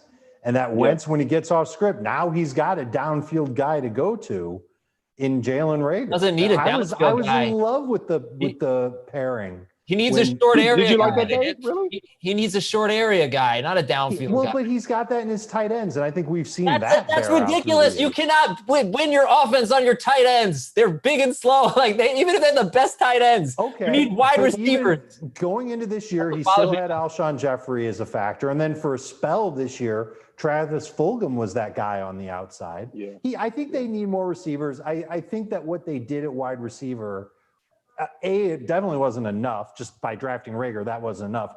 They needed more talent there, and I think they probably leaned on Alshon Jeffrey a little bit too long. I think they did the same thing, Alshon and Deshaun Jackson. They figured that both of these guys, both were coming off an injury, number one. But Deshaun, I mean, he's 30. He'll be 34 years old this year. You played with Deshaun, right? 34. I played with Deshaun Jackson. What are we doing? Big miss, guys. See, I would be the worst football coach because when players play bad, I'd be like, let's get rid of them. Get them out of here. I don't want them anymore. It's if the kicker misses a field goal, I probably would have 10 kickers every single year. That's what got Bill O'Brien fired. Is he was the GM and the coach, and he's like, he got pissed off when guys wouldn't play well, so he'd cut them. I wouldn't last very long, but I would get my guaranteed contract. I would do that, but I would not last very long. All right, guys, we got let's get some predictions here. By the way, the Cardinals managed to get the ball back without giving up some points, but Russell Wilson has the ball with about 1:50 to play and down by 5. Oh, this is a pick 6 for the Rams DST, so we won't have to predict this game. Do the Seahawks or the Giants win? Seahawks need a touchdown, 2 timeouts left, 1:48. They're at their own 20-yard line. Let Brian, you get the first word. Seahawks or Giants, who wins? I just believe in Russell Wilson. I don't know who has the ball. Seahawks have it 80 yards away. They need a touchdown with 1:50 to play. I believe in Russell Wilson. I haven't seen a drop of that football game, but I'll tell you this: the Giants' defense is much better than people probably think. Yeah. So I'll still go with Russ, but it's a tough one. Dave? Russ leads them back. That's what he does. Will? Giants leading tackler Blake Martinez on the sideline, by the way, so that's not good. Adam. Who's going to win? Adam. Yeah, it's over, right? I mean, What are you doing? Are you trying to talk yourself into the Giants here? No, the Seahawks are definitely going to win. By the way, they scored a touchdown on a previous possession. They got like sacked on, or incomplete on like 3rd and 15. There was a stupid defensive holding call, automatic first down. Worst rule in football. All right, here. Russ is cooking. Yep. He is out of bounds at the 45, minute 15 to play. All right. You know, I have legit concerns about this Seahawks team, and a lot of people continue to put them up there as one of the best teams in the league. And when I watch them, I'm like, no urgency offensively. If they don't have the big play, then they can't score enough points. And I know they want to run the ball and do play action. I think offensively, I don't think they have close to the same firepower with DK Metcalf, with Russell Wilson, with Carson and Locket in playing as teams like the Saints, teams like Green Bay. I don't think they're even close firepower-wise. And you see it today, 12 points. That's not enough to win even the division. I mean, the conference when you look at it. That's really interesting. I feel like, what do you guys think? Dave, what do you think? I think they could. I think they absolutely could have the firepower. I just think that over the last 3 weeks or so, they've started to make a conscious decision to be a little more conservative offensively because Russ was getting too turnover prone. But I guarantee you, they're going to get into a game. They're going to get into a situation like this in the playoffs, and they're going to be behind, and Russ is going to lead them back. And we're going to say the same thing that we've always said, which is let Russell Wilson play his game for 4 quarters. And that's how you blow teams out. That's how you make the defense look good because you make your opponents one-sided. And I hate the fact that they didn't do that today.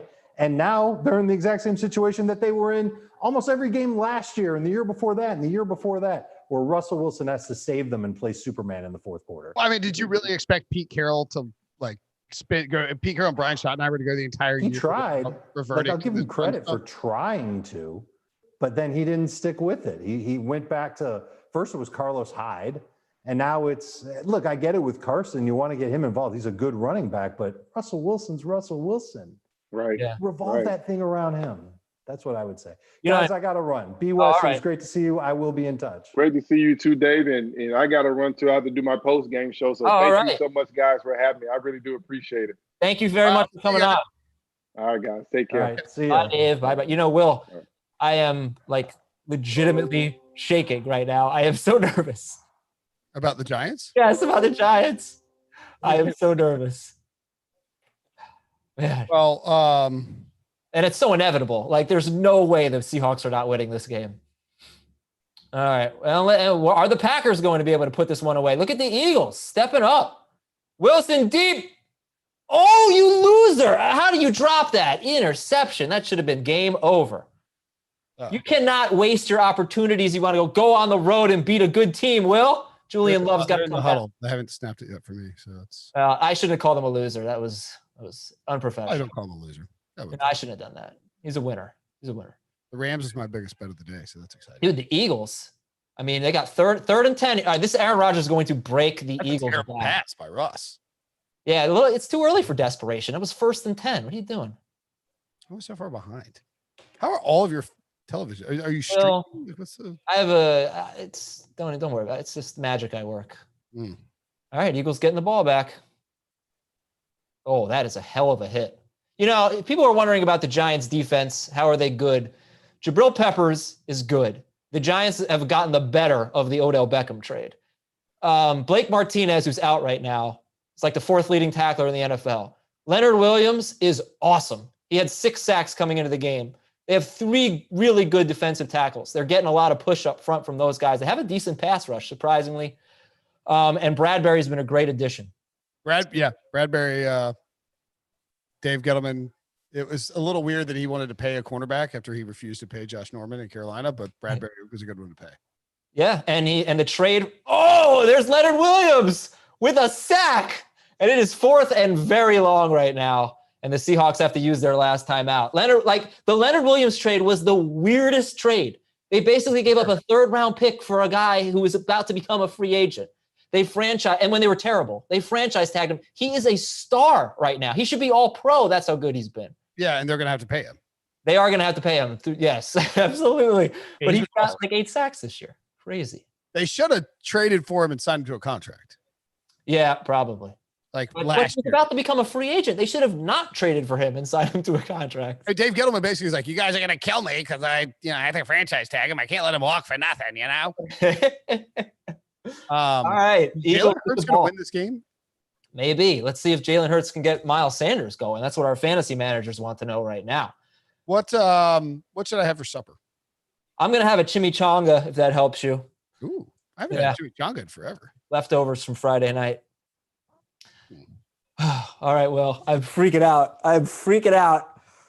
4th and 18 for the Seahawks with 48 seconds left. Giants use a timeout. Meanwhile, here come the Philadelphia Eagles. Miles Sanders. Let Miles cook. That's what I've been saying. Let Miles cook.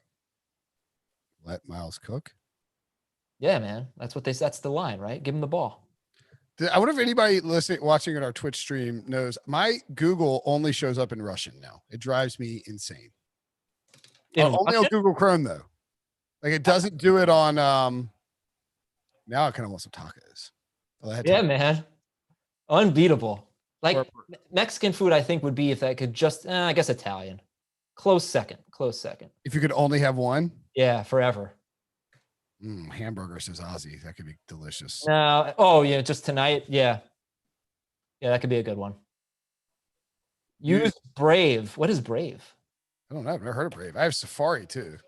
Google Chrome spies on you? Is that true? I hope that's Google spying on you. Yeah, sure. Oh, that's fine. I got nothing. I got nothing to hide, Will. There's very boring life here. Yeah, I'm pretty wide open. I mean, yeah, you're an open book. Yeah, like you dig into my browser and you're gonna find a lot of sports and sports. Hey, holy cow! A monumental upset. What was the spread? 10, 11? 10 and a half, yeah. I mean, with their backup quarterback, that's a statement. You think who has to, so let's say the Giants win the NFC. Oh, the underdogs are barking today. Yeah, they are. So what's the playoff seeds right now? Who's going to empty MetLife Stadium if the Giants win the NFC East? Right now, the 5 seed would be so the Rams will now flip. I think the Rams, I don't know if the Rams will have let's see, ESPN playoff machine. Let's look and see. Because I'm on CBS, just so you know. It's we Rams. We don't have a playoff machine. Rams Giants. That's the 5-4. Yeah, but this is why I'm not going to call you like simple-minded or anything like that. That would be loyal. No. But what you're missing is that with a Rams win, which is going to happen, right? Yeah. And a Giants win, it would actually be Seahawks Giants in the playoffs. Wow. Because the Rams will take the division now. Okay. The Rams slide into the 3rd seed and the Seahawks fall to the 5th seed with this outcome. All right.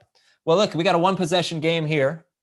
Actually, if the Eagles were to steal this game, the Rams would move to the 2 seed and the Packers would fall to the 3 seed. Who's your Packers, Tampa Bay, and Giants, Seahawks? The Saints are like pretty damn good. Who's beating the Saints? I think the Rams potentially could, as John Breach says. He says I do too. And Bill Belichick. Bell Belichick. That's what he says. Jaguars potentially and Bell Belichick. Oh my gosh. Scott Hansen said challenge like so many times in a row today. You can't not hear it when you hear it. He's like, all right, now Josh Allen has been ruled down on the 1 yard line here, and we're going to see if Sean McDermott is going to decide to challenge this or not. All right, so the Packers trying to run the clock out here. It's 4th and goal for the Cardinals, down 17. All we're looking for is some fantasy points here from our guy. No, we don't. No points. I need it. I got an email from someone named Justin with the subject line, Scott Hansen. I remember you guys talking about Scott Hansen, AKA the Iron Bladder, his bathroom process during Red Zone. He was on the Dan Patrick show during the 2nd hour. Adam, you'll find the answer here. And another touchdown. It is 45-0 in the Patriots game. Game. 45-0. So I was like, I'm not gonna be able to listen to the Dan Patrick show. So Justin tells me Sunday is their 200th show, and he's only used the bathroom once out of 199 times. Wow. Iron Bladder. That's wild. Oh, Stidham's in for Cam. Stidham to Gunnar Oslowski. Touchdown, Kyler Murray.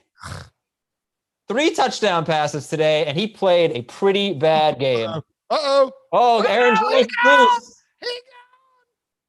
Oh, he's not gone. He's gone, bro. What a move. Oh! What a move. Aaron Jones is loose. Oh, Aaron Jones seals the deal. That was a sick run. All right, what did he have before that? That was his stats before that. 14 carries. Arnold again? Yeah. Wow. Ridiculous. 14 carries for 53 yards before that run. And now 15 carries for 130 yards and a touchdown. I will say real quickly too on the 200th episode thing with Dan Patrick. I almost took Aaron Jones' next touchdown. Damn it. With the Dan Patrick thing, not the Dan Patrick, excuse me, with the Scott Hansen. Yeah. Well, so they were like, all right, let's show you what red zone looked like its first year. And then they come back and they're like, and he's like bragging about how they show every touchdown and blah, blah, blah, blah, blah, blah, blah. And then they come back and it's like, all right, now we're going to show we just missed a touchdown from the Vikings. It's like, a little self-indulgent here, guys. It's a great product. It's fantastic. But, a little bit. Yeah. Also, Hansen, I thought Siciliano was doing it first, right? I have no idea. I don't think so, but I have no idea. So why am I saying I don't think so when I truly have no idea?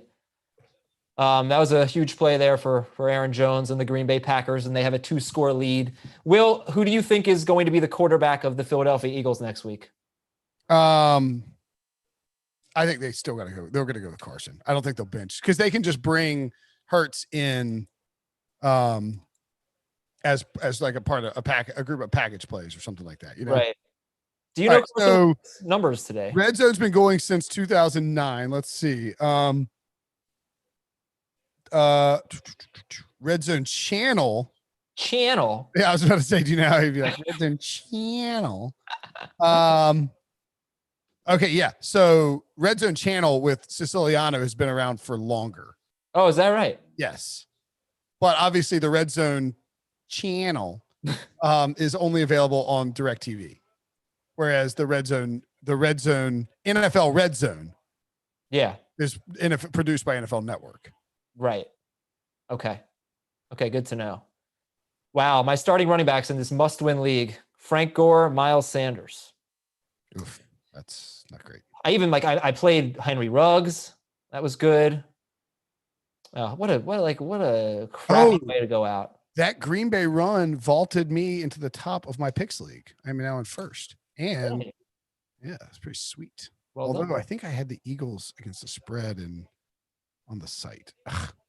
Challenge. I'm now at the point where I'm going to check some fantasy scores, see how I'm doing today. I usually wait for the end of the 4 o'clocks, but we're about there. All right, guys. This has been, we're not done yet, but it's been fun. If you have any questions, feel free to leave them. What'd you say? So we're pretty close to done. We're pretty close to done, but we got 2.5 minutes left. It's going to take a while. So if you have any questions, go ahead and ask them in the chat. We'll answer them. And take a look at some of the updated fantasy points. Could do that. Ooh, I'm in a dogfight here in one of my leagues. I had a big money line parlay: Rams, Colts, Lions, and Falcons. I very much like the favorite underdog bar in CBS leagues. Yeah, I think the percentages are not great. It's tough. It's a very cool feature. But of course it's tough. Like I was like 100% favorite to beat my buddy Garrett last week, and then he had Tyreek Hill, and then by the halftime I'm like a 75% underdog. It's fun. It's fun. I like to see it. Yeah. It's based on the projections from Sportsline, so it is cool. Yeah. Okay. Let's see. Can the Rams take knees here? Better question from Ozzy. Should DeAndre Hopkins managers be worried about Kyler's quarterback play? Yes, I believe the answer is yes. Yeah. He's had 4 bad games in his last 5. I mean, his shoulders. Oh, actually, okay. You know what? I didn't see the box score. He actually ended up having a decent game. 8 catches, 52 yards, and a touchdown on 13 targets. Oh, Travis Fulgham, bad drop there. Bad drop.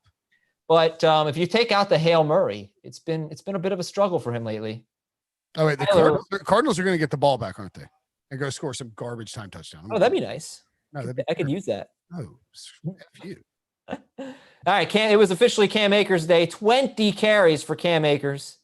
Darrell Henderson did have Darrell Henderson also left with an injury. He came back, but he missed for a 38-yard touchdown. 38-yard touchdown for him. Cam Akers, 1 catch for 22 yards. Robert Woods, big game, 18 PPR points. Cooper Kupp, 15 PPR points. And another game, I mean, this is so Jared Goff.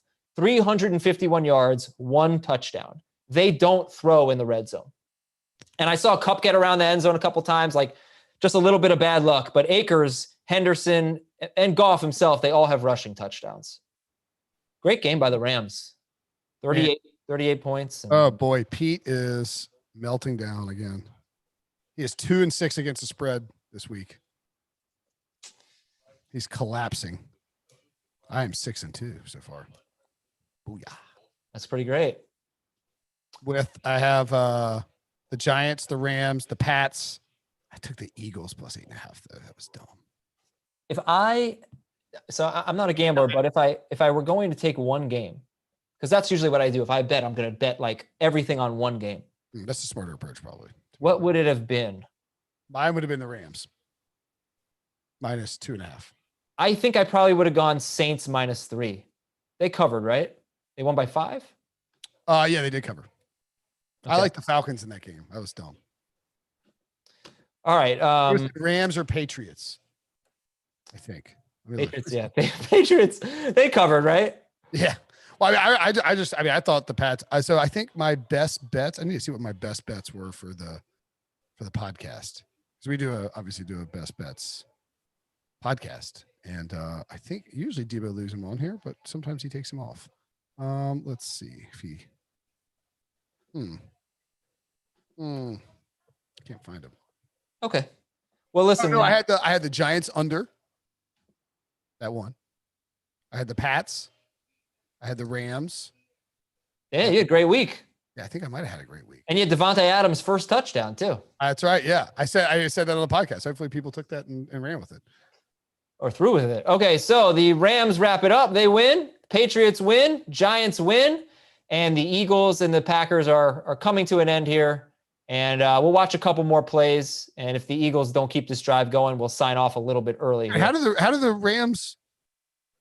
Oh wow, they win on 4th down. Oh, good for them. On 4th and 1 from the Arizona's 41 because it was an onside kick. Yeah, I guess that's a no-brainer.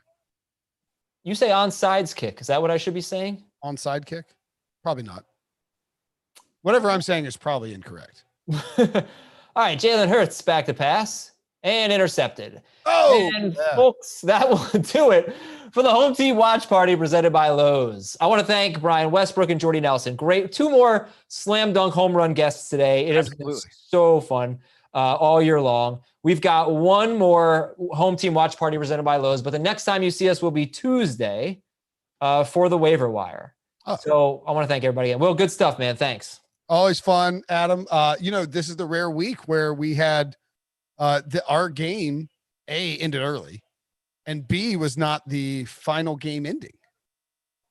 Oh, is the Patriots game still going? They're the 2-minute warning. I shouldn't have. Be roughly about the same time. We shouldn't have declared them the winner yet. Are we leaving now, or we have to wait till the game officially ends? Now we're going to leave now. I think we feel pretty comfortable with the outcome. And special thanks, everybody. Chimichanga time for me. Burger time for Will. And we'll talk to you Tuesday night with the waiver wire, 8 p.m. Eastern. And hope you made the playoffs. Let's go win some championships. Have a great night, everybody.